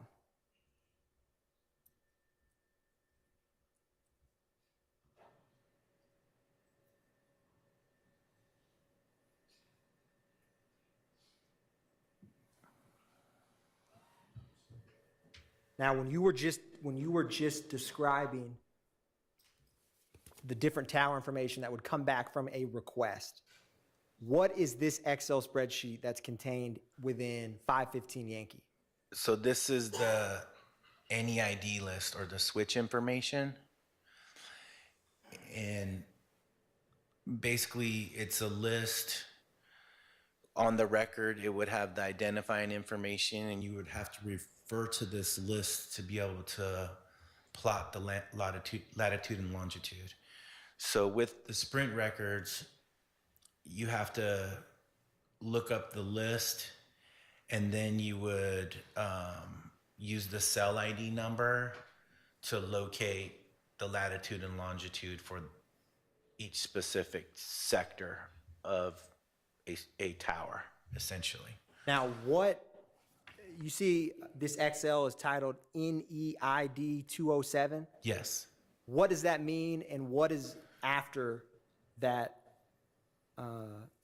title of this document? Sure. So it's the network element ID, and then it's the name of that NEID, which is 207. And then it shows where that switch is, Miami. Typically, it's going to be where that switch is operating. It's the name of the list. Now I want to show you, I'm going to open up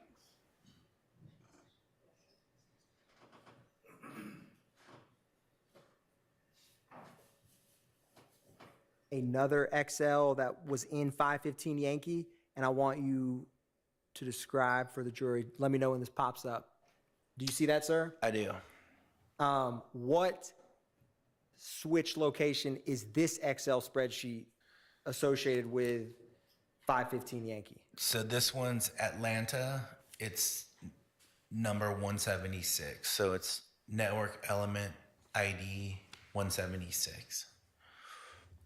Now, finally, I'm going to publish the last Excel spreadsheet in 515 Yankee and ask you some questions about it.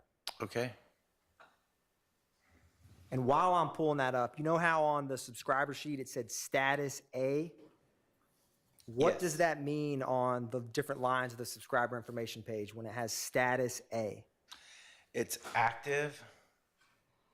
And so if there was a cancellation, it would say status C. What process goes into deactivating an account from the subscriber's end in these records that we're discussing? It just depends. So it could be they stopped paying. It could be that they got a new phone and that would show activation, cancellation, or they said they were going to go to another carrier. There's all different variables, right? Fair enough. Do you know what steps T-Mobile takes to deactivate an account on their end as the provider? Same type of thing. I mean, those are all instances of how an account or number could get deactivated, right? Understood. Now, I'm going to publish for you the last XL in 515 Yankee. Okay.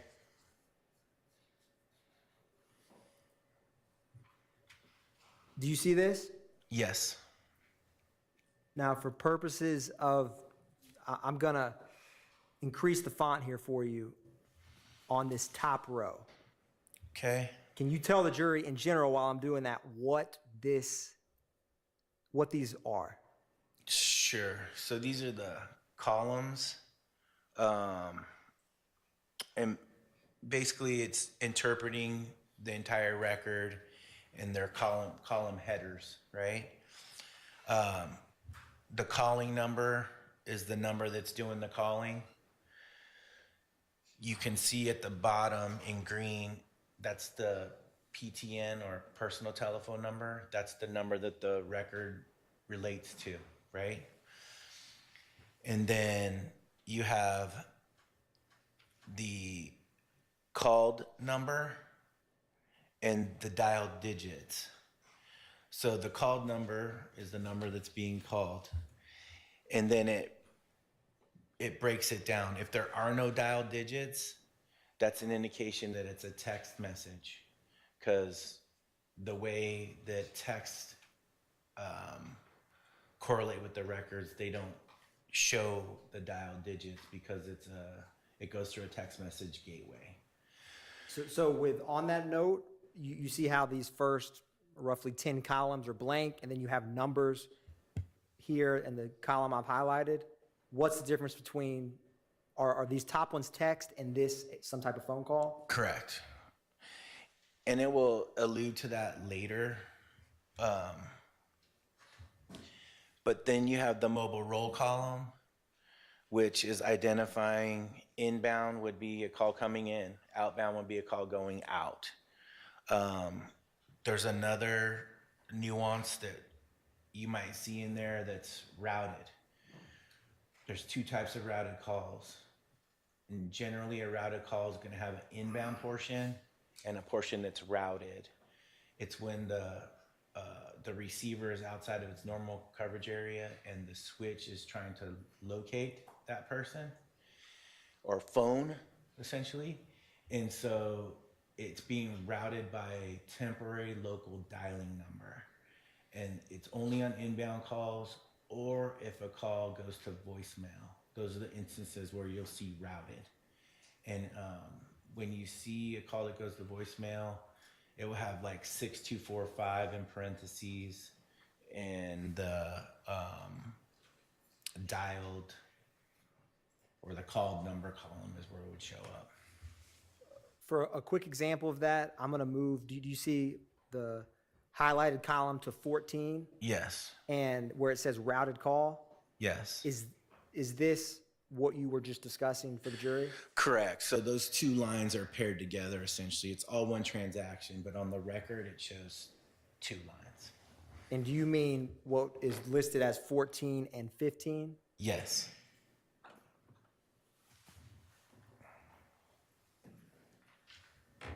Now, going to, after that inbound, outbound, or routed column, can you describe for the jury or walk through, you have start date, end date, duration. Can you describe and walk through these for the jury? Yes. And so the start date is the date and the time. The time's in military time. So that first transaction is like 1 minute after midnight and 20 seconds. Then it has the duration, as I spoke to earlier. There's no time involved in text, so it's always going to be 0. As far as talk time. And then you have the start date and the end date. The duration would be 0. If it was a call or there was a network, it was attached to the network, it would then have time involved. And then it has the network element ID for those. That's the NEID? Correct. For those one's in 0, it's showing that number 198 or 194, 198. Those are all text message gateways. They're in that interpretation sheet that we looked at earlier, the key to understanding the information.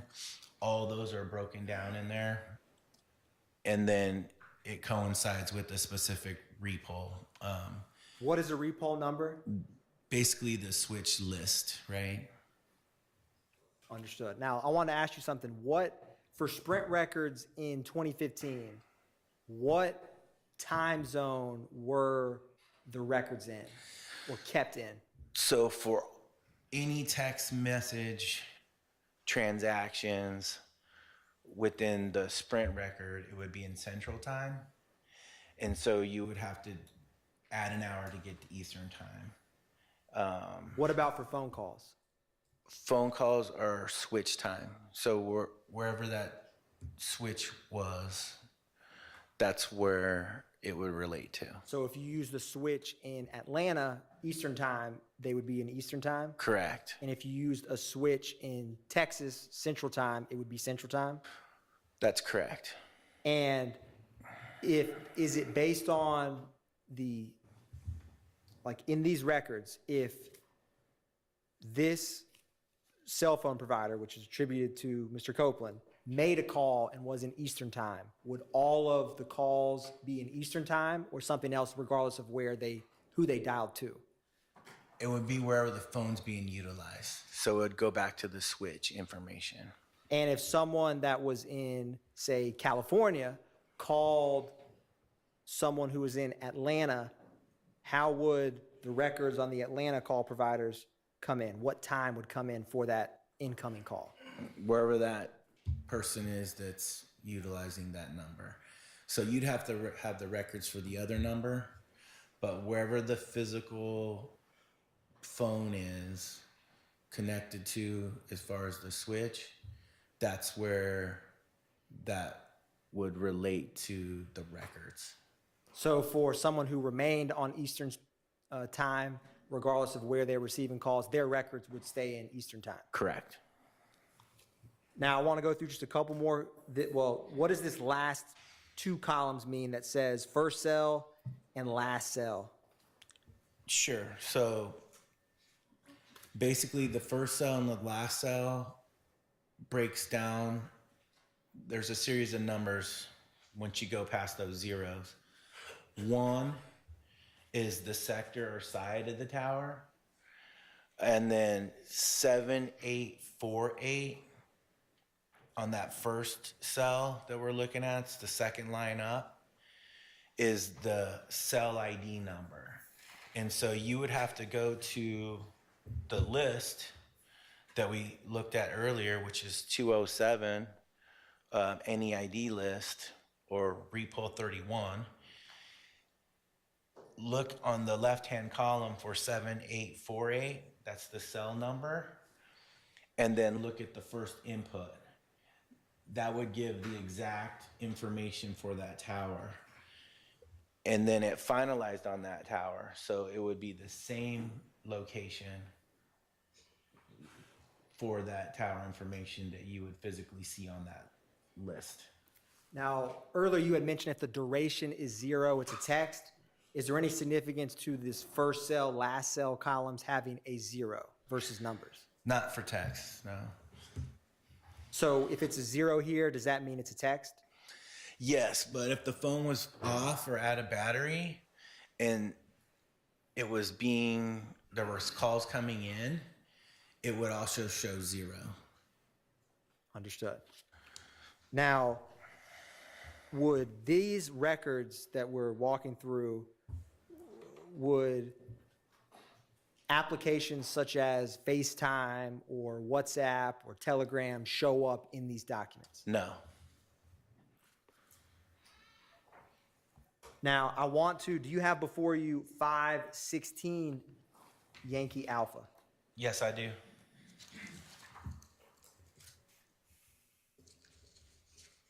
Publishing 516 Yankee Alpha for the jury?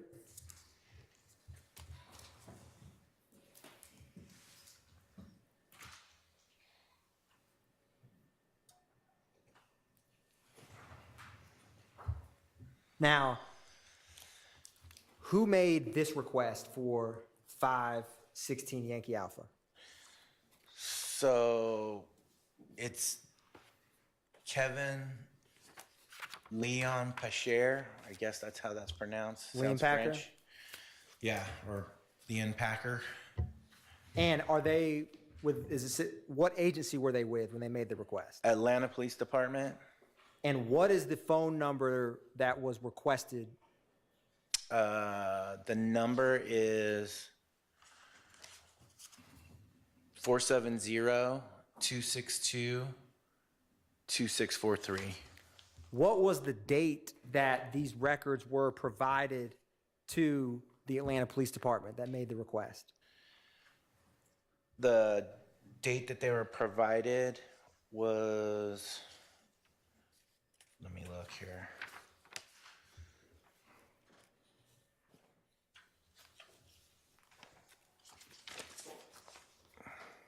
It was August 28th of 2015. Now, I want to turn to page 2.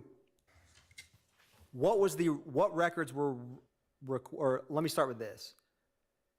I'm going to go to the middle of page 2. What is the account name associated with these records? So the account name is Kelvin Treadwell. And what was the request? Do you see where it has request type in bold? Yes. What all was requested? So there were several things that were requested. It was subscriber information, call detail records with cell site, and then the per call measurement data. What was the date range for the call detail records with the cell site for this phone number? It was January 1st, 2015 through August 26th of 2015. Now, what date was this account established? The account was established on February 14th of 2014. And was this a prepaid or postpaid account? It was postpaid. And what page are you on to determine that? Is that page 3. 3? On page 3, is it near where it has equipment? Correct. Above equipment, it goes back to sprintpcs.com. Now, was there any changes in this account in terms of cancellations, activations, or anything of that nature? Yes. So there was a phone change, like the handset changed on July 29 of 2015. One handset was canceled and then another one started.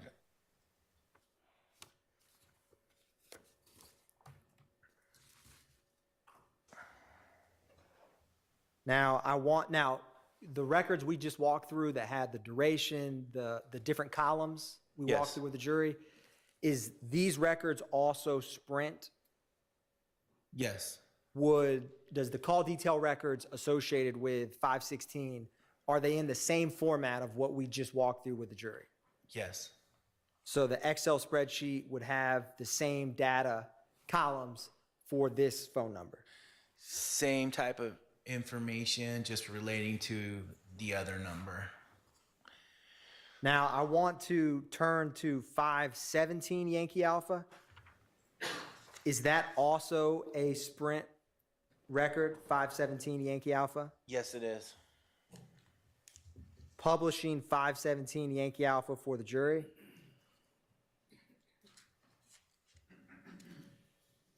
Now, who made this request for the records in 517 Yankee Alpha?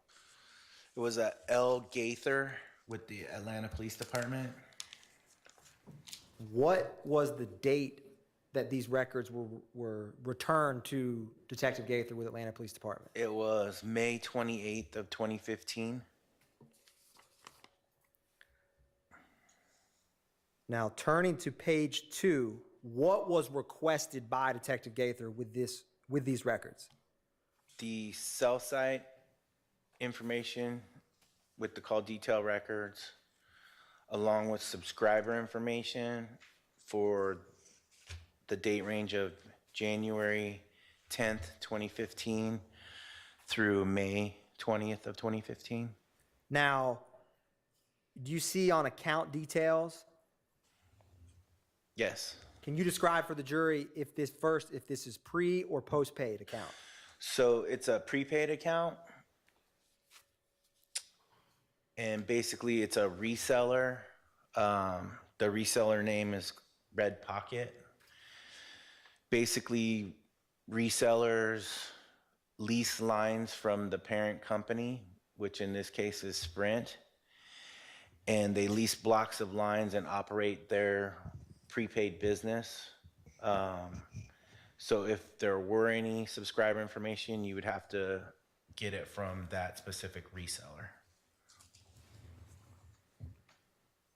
And for these records, were call detail records with the disc that you reviewed for 517 Yankee, were there call detail records that were returned for this cell phone? Yes. Ending in 5726, and would it have the same columns as the first two Sprint records we just discussed with the jury? Absolutely. It's the same information. It's our network information. It's just being, and that's why we were able to respond to the request. But basically, it just is because it's a prepaid and it's operating through the reseller. If there were any subscriber information, they would have that. Now, let me ask you this. When requests are made, if I requested from January 1st till December 31st of a year, would I ever get more or less records from T-Mobile or Sprint that I requested? And if so, why? So we're only able to give what is asked for. I'm not saying humans don't make mistakes, but it could happen where more information was given than they were supposed to, but we have to divulge that information if that's the case. And so it could have less depending on if the phone was being utilized. Say the date range was for a year, but they stopped using the phone in September. Then you wouldn't have the rest of the 3 months, right? So that's a thing too. But yeah, we would provide everything that we had for that specific date range. Now, I want to turn to 518 Yankee and 518 Yankee Alpha. Is that T-Mobile records versus Sprint? Yes. And I want to discuss what is the last four of 518 Yankee Alpha? The telephone number? Yes, sir. It is 7604. And Your Honor, I'm publishing 518 Yankee Alpha for the jury.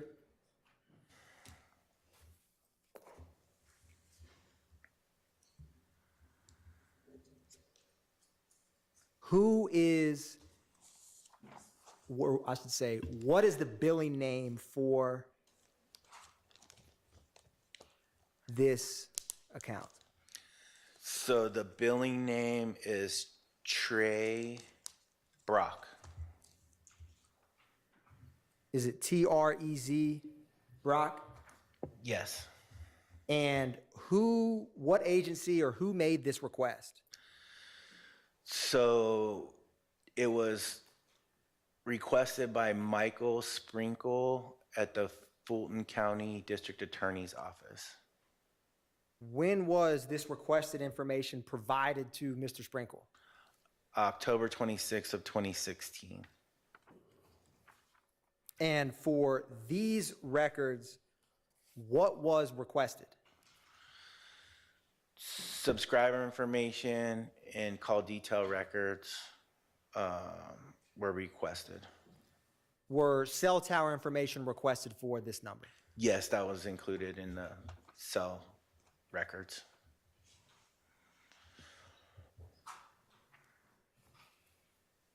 And do you know if this was a pre or post-paid account? It's prepaid.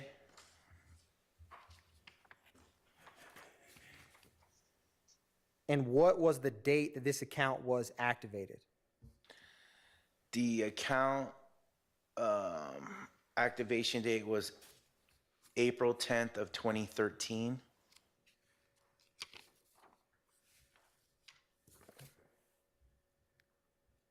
Now, I want to publish 519 Yankee Alpha. Do you have that before you?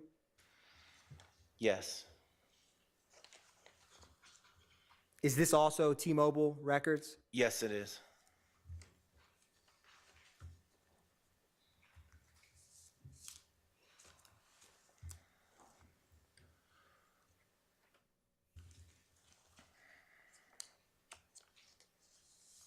Now, who made this request for 519 Yankee Alpha? It was made by the David Razy with the Cobb County Police Department When were these records provided to Detective Racy with Cobb County? on January 16th of 2016. What is the last four of this phone number that Detective Racy requested? It's 9596.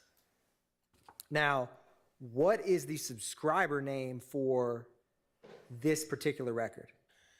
The subscriber name is Dorothea Greer. What is under, do you see where it says device details? Yes. What is, I'm going to scroll down, what is the MSISDN name indicate? That's the MISDN or telephone number. And what is the account details name for this, or subscriber details at the top? It's Kendra Cohen. What is the reason, or what's the difference between subscriber details and this device details name? So this is basically an account that Kendra Cohen opened up, but there was a number that was being associated with the account. You could have multiple telephone numbers under one account, and the name that they gave for that specific telephone number was Dorothea Greer as the person using the number. Now, what was the date range requested for this 9596 number? I'd have to look at the actual request. It doesn't show the exact date range in the T-Mobile subscriber info. Understood. Now, is there any activation or cancellation for this phone number? So the activation date was February 16th of 2012 for the account.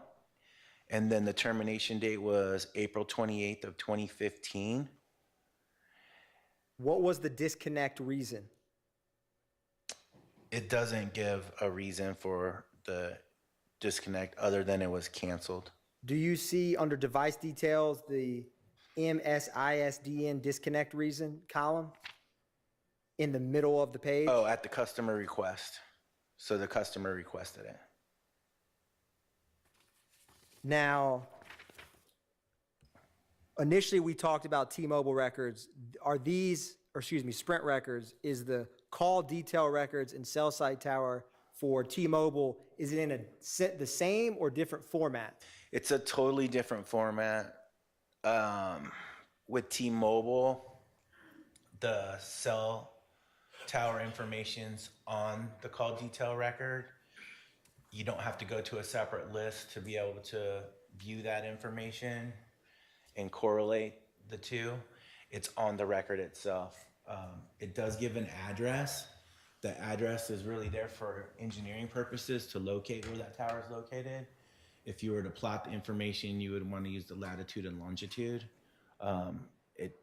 It still has the same identifying information within the record as you would see on the Sprint records as far as the different components of the cell tower.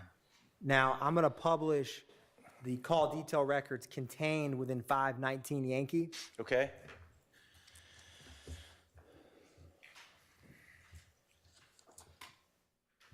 Do you see this on the screen? Yes. And can you describe, these columns and what they indicate for the jury? I'm going to zoom in a little bit for you. I can. Are the first two the date and time of the calls? Yeah, it's just in a little bit of different order, but it's the date, time, the times in military time. What about the time zone? So in order to get it to the time zone, these records are kept in universal coordinated time, which mirrors Greenwich Mean Time. You have to do a conversion. And so to get to Eastern time, it would be either -4 hours or -5 hours. It just depends on if it's daylight saving time or standard time. So it would be less in daylight saving time, it would be -4. It would be more if it was after we turn the clocks back. Now, after, you see how there's this duration column? Yes. What does it mean if the duration is blank, and can you explain that for the jury? It just depends. And so they're different records from Sprint. It doesn't necessarily mean the same thing, but it could be that it's a text message, but not always. Basically, you have the duration is the total time that it was connected to the network. You have the call type, which is a mobile outgoing call. So that's definitely a call outgoing, even though it has no duration time. What does this, do you see call type that's highlighted? Yes. What is MOC, MTC, what does that mean? So I just explained MOC is mobile outgoing call. MTC is mobile outgoing call, would be outgoing from that record holder. Terminating would be a call that ended with the record holder. So it terminated at that number. And then it tells you basically in the next column, the directionality. So outgoing is out from the phone. Incoming would be incoming to the phone. If it was a call that went to voicemail, it would have an inbound portion and an outbound portion. It would have two portions, kind of like what I talked about earlier. With the Sprint stuff and the routed thing. It would have two portions, and it could say call forwarding, but it's forwarded to the voicemail platform. And are the next columns delineating the calling number, the dialed number? Right, and so you have the calling number, the number that was dialed, the called number, and the destination number. Typically, the called number and the destination number is going to be the same thing, but it could have like a 1 in the area code. It would show what was actually dialed in that dialed number column. What is the IMSI, IMEI columns? So that's the International Mobile Subscriber Identity. That coincides with the target number. It's part of T-Mobile's record keeping that correlates the record with the telephone number, the record holder, and then the IMEI is the International Mobile Equipment ID. That is the serial number essentially for the phone that's operating in tandem with the telephone number. And what are these completion code? You see how at the top, or I'll highlight it, it has abnormal completion. What does that mean or could mean? So it's a call that was on the network, but it wasn't completed. It was not a completed transaction. What are some examples? For whatever reason. Understood. It could have been that the call didn't go through. It was an attempted call, but it didn't complete. And then if it was completed, it shows on there, of course, completed successfully. Is the answered column if the phone call was answered, unanswered? Correct. And is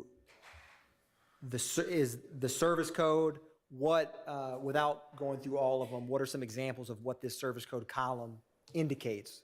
Yeah, so like 11 is an example like that the calling number was viewable, right? If it had a 12, it would be restricted. 2A means that it was a call that went to voicemail, essentially. And that would make sense because it wasn't answered, right? And so if it said 2B, it would be a call that goes to voicemail that was not reachable. It went to voicemail as well. And so all these different codes are in the keys to understanding information. So that help aid that is sent out, it's all broken down in there, as well as it would indicate the different columns and the information that's held within the call detail records. The disconnecting party, the party that ended the call, is that fair? Correct, the calling party, right? Is there anything significant in terms of cell site tower information or call detail records from the SMS delivery status column? Information for that specific switch, the site ID that would go to the tower that is actually conducting the call. And then you had mentioned, you see how it says switch name and then first LTE site ID? Correct. Is the switch name, is that correspond with where the switch that made this phone, the T-Mobile switch that made this phone call, or what does that mean? Right, that's the switch that conducted the call. And then the site ID correlates with the specific tower information. And then with this column that has azimuth, lat, and long, what is that the azimuth of or the lat long of? The tower information. That call used? Right, so I'm just gonna give you a quick overview. Generally speaking, cell towers are three-sided. So there would be 3 different inputs. You will see that on the Sprint side, but on this record, because it's included within the record, it's just showing the azimuth or the midpoint for that specific sector that the radio frequency bounced off of from that cell tower or antenna. Essentially, your phone just emanates a radio frequency, it bounces off this antenna, that's where it's received. The receiving antenna then shows the latitude and longitude. From that latitude and longitude, you would actually be able to plot where that tower was. It wouldn't give you the exact location of where that handset was, but it's going to give you the tower that received the call. And is that type of information regularly kept in T-Mobile's course of business? Yes.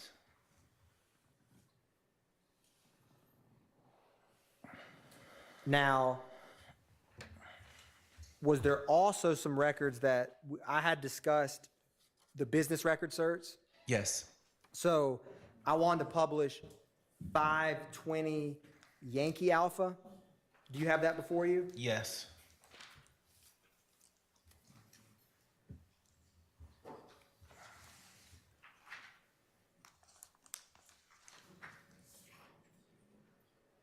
What is the name, or let me ask you this, what are the last 4 associated with 520 Yankee Alpha? And I'm publishing that for the jury, Your Honor. 520 Yankee Alpha, sir. It's the number ending in 8008. Who is the subscriber name associated with this? The subscriber name is Javaris Bradford. And what was the account effective date for this? So the account effective date is May 5th of 2014. Who made this request? The requesting party was Daryl Browning, or that was the that was the respondent. Hold on a second. It was David White with the Office of the Fulton County District Attorney. And when were these records for the 8008 returned to David White with the Fulton County DA's office? June 13th of 2016. And what was do you see that above the subscriber details column beneath the provided on date, that sentence where it has the search warrant? What was the date that this request was responding to? It was in response to a search warrant that was dated on May 16, 2016. And what is there at the very bottom for device details? What does the MDN effective date or MDN expiration date mean? So for that specific phone, it was effective October 6, 2015 through December 5th of 2015. And that phone model, what does that mean? BYOD iPhone? Bring your own device, iPhone. Understood. Now, do you have 521 Yankee Alpha before you? Yes. Is that T-Mobile or Sprint? It's Sprint. I'm publishing 521 Yankee Alpha, Your Honor.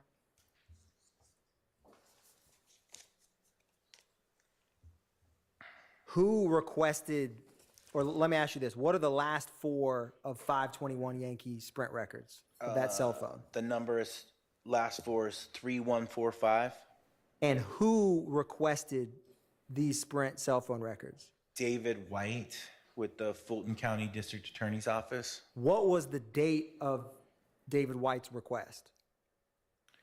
When did we send it out? Correct. It was June 25th of 2016. And what is the name associated with this account? The subscriber name is Monica Cobb. And what was the date range for this request? The date range was from January 1st, 2015 through January 31st of 2015. When was this account established date? The account, give me 1 second, was established on December 19 of 2003. And was this prepaid or postpaid?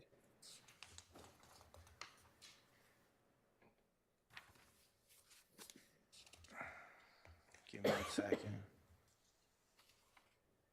It was a postpaid subscriber, a billed subscriber. And was call detail records with cell site requested? Yes. Was call detail records with cell site received by the requesting party, David White? Yes.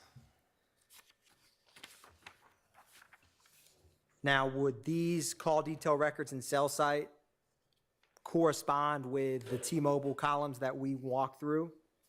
Sprint? Or sorry, my apologies. Yes, the first columns we walked through, the first XL was Sprint. Correct. They would have the same information just for a different telephone number. And so it would be in the same format as the other Sprint records that we looked at earlier. Now,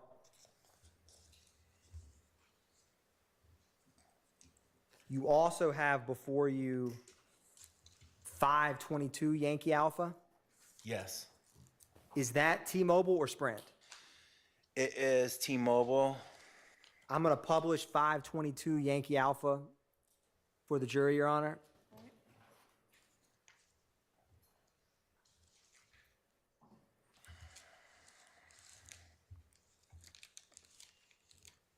Now, who made, or what are the last four of this cell phone number requested? The last four are 3904.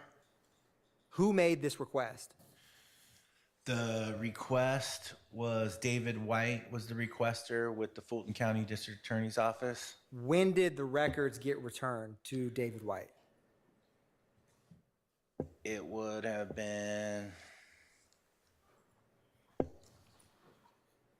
Or when were they provided, I should ask? on June 13th of 2016. Now, what was the subscriber name? The subscriber name was Kendra Cohen, was the actual account holder. And the subscriber name was Young Money. Is there any activation or cancellation with this account? Give me 1 second. Or let me ask this, when was the account effective date? So the account effective date was December 26th of 2014. And then the account expired or expiration date was April 24th of 2015. And what was the date range requested for these records? It's not on this request. It would have been in the body of the search warrant. With the call detail records associated with this, if we looked at the first row and the last row, would that tell us the date range of? It would give you an approximation, right?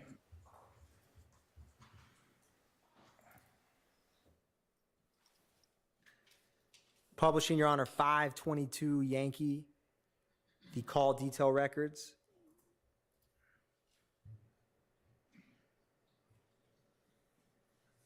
Now, sir, can you see what the date is for the first call in these records? It's January 5th of 2015.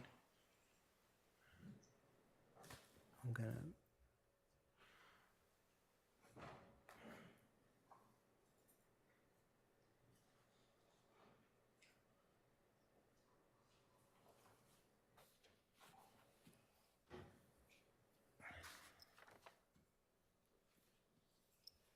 And what is the date in column 614 to 615? January 15th of 2015.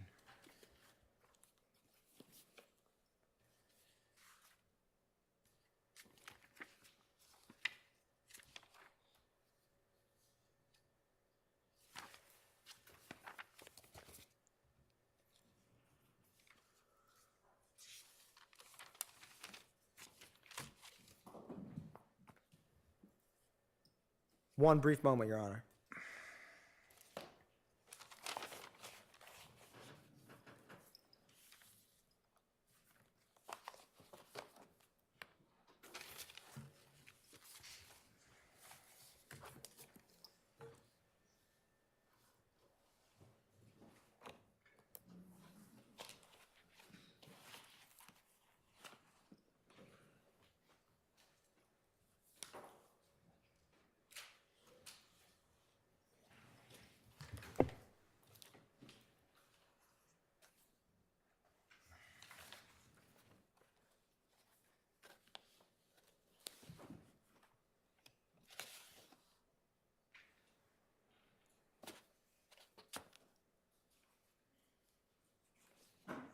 Your Honor, may I briefly approach with member of defense?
Now, earlier I'd asked you about Sprint or T-Mobile records not tracking different applications in these call detail records from Facebook, Instagram, WhatsApp, something like that. Why are they not captured in these records?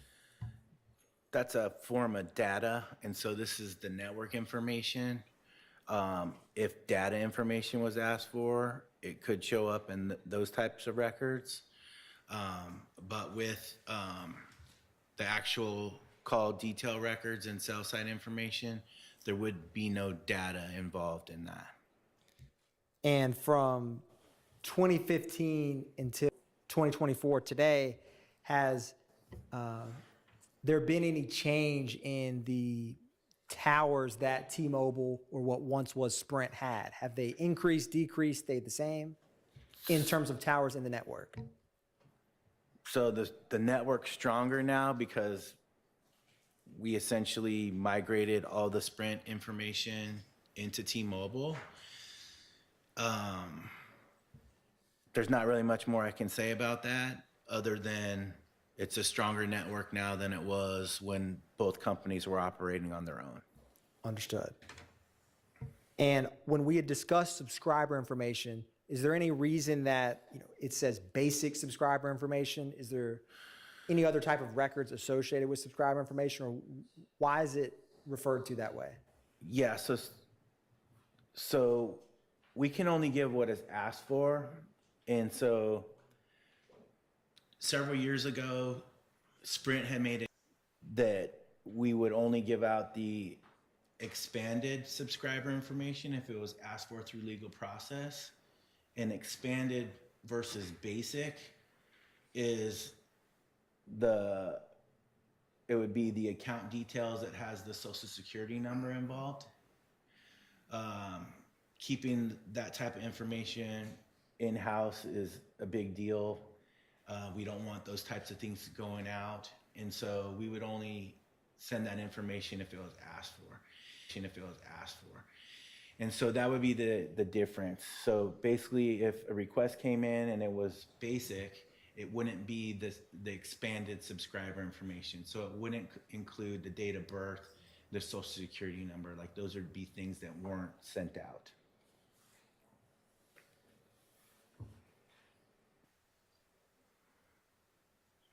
One. Goodness.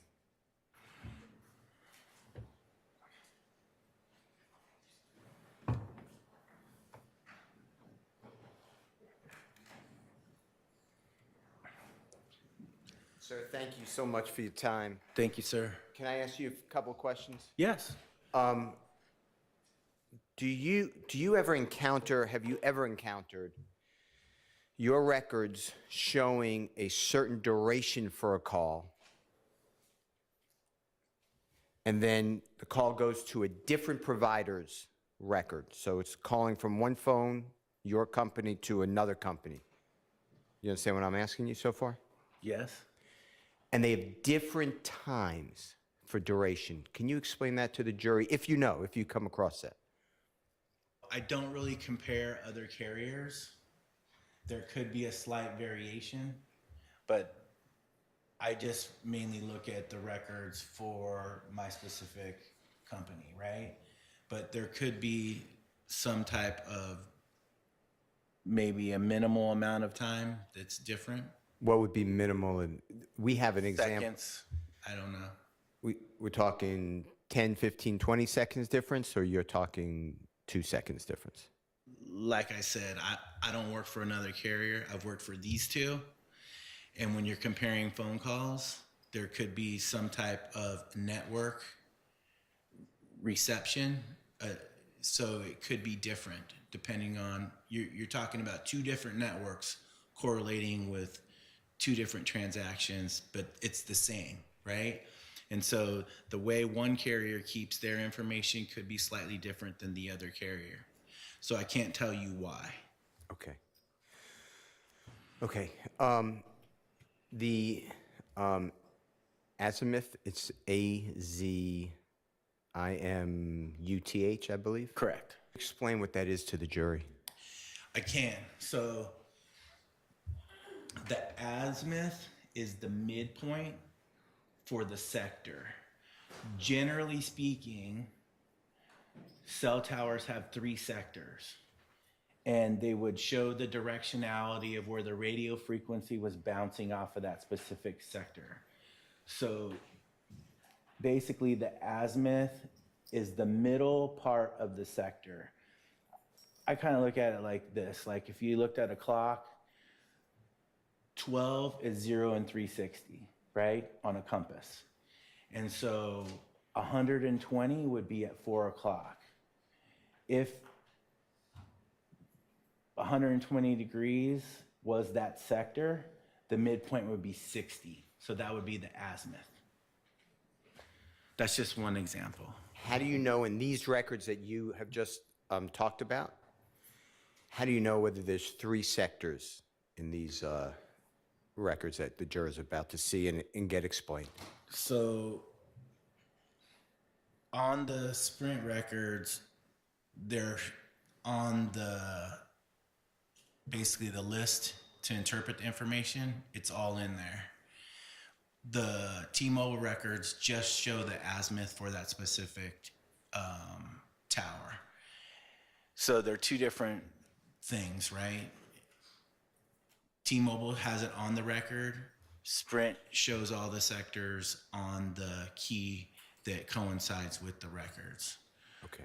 So the engineering aspects, that would be, you'd have to have the actual master list to see how that, for T-Mobile, how that orientation was, if it was multiple sectors or an omni antenna, which would be 1, right? So it doesn't discount what actually transpired because it shows on the record for T-Mobile. And then my last series of questions on that clock example you just gave, with the 1, the 4, I don't know if you said, but the 8 o'clock would be the next one. 3 sectors. Is that fair to say? If that's how that tower was oriented. And that's what I was going to ask you. Explain that to the jury, because Yeah. it can rotate depending upon how the tower is built. Is that all true? Right. So the sectors are, once they're made, they can be changed, but generally you're going to have one sector covering an area that's approximately 120 degrees. All 3 of them would make up 360 degrees, which would be the 0 and the 12, right? And so they're oriented differently depending on, I'm not an engineer. I just know this from everything that I've done over the years with these records, right? Over 20 years of working with these. But they're orientated for reception, population density, right? The way that they're set up is all predicated by that azimuth. And so that gives the midpoint for each one of those sectors. The records are only going to show the one azimuth for that specific tower that was the radio frequency was bouncing off of. How do we know the rotation of that specific cell tower from these records without going out to the actual tower on the actual date? Like I said, that's giving you the midpoint for the one specific tower on the T-Mobile records. On the Sprint records, it will show all of them. Right, but the rotation, how the cell tower It's not itself- rotating, it's staying in one position. Understood, but when it's built, it could be different. For Tower 1, we can have a perfect clock with the first, I'll call it alpha. That's right. Well, let me just finish the question. Alpha between 0 and 4 o'clock, or 12 and 4 o'clock. Beta would be 4 to 8. Gamma would be 8 to 12. But on the Generally speaking, next tower, it may be, and I'm making this up, 2 o'clock that's right. till 6 o'clock, I think I did that right, would be the alpha, and et cetera. True? That could happen. Okay. It's still going to be on the record. Okay, perfect. That's all. Thank you so much. You're Honor. welcome, Thank you. sir. Any other defense questions for this witness? No one? Any redirect? Very briefly, Your Honor. Okay.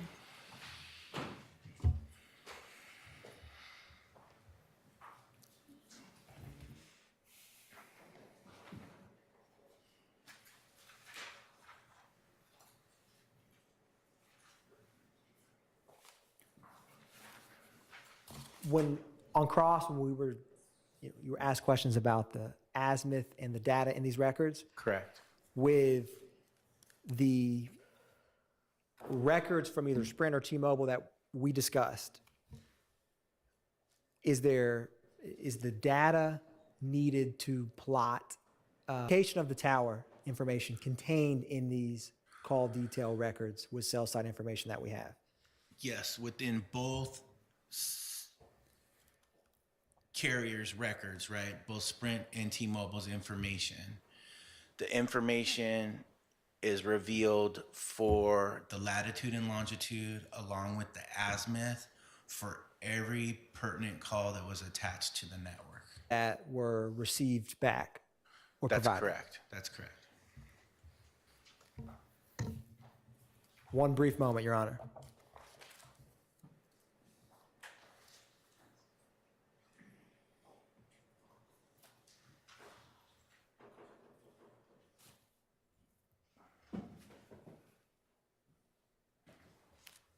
And is the latitude and longitude of the tower location contained in these records for either Sprint or T-Mobile? Yes. So the latitude and longitude is there. You would have to use some type of mapping software to be able to see it on a map, but it does give the exact location of where each tower is located. As I spoke to earlier, you don't want to use the address that's there on the address line, because that could be an address that is utilized to locate the tower. It could be in a farmer's backyard. It could be anywhere, right? And so the lat and long is what you would need to use, as well as the azimuth to get the directionality, and then you would be able to see an estimation of where the radio frequency was bouncing off of, but it would give you the exact location of the tower. Thank you, sir. No You're further welcome. questions, Your Honor. Anything else, Mr. Steele, based on that? All right, thank you for your time. You are excused. Thank you, Your Honor. And I think, given the time we're at now, and I'm sure people are wondering how hard it's raining outside, since we're apparently potentially getting only Category 1 right now, but hurricane may be heading in our direction. We'll go ahead and break for this evening, and I have gotten word in the last little bit that a determination has been made to close the courthouse tomorrow, so we will not be in trial tomorrow, and I don't have any word for Friday yet. We'll get that information to you as soon as I know. If the courthouse is open, I intend to have trial on Friday, but we'll let you know.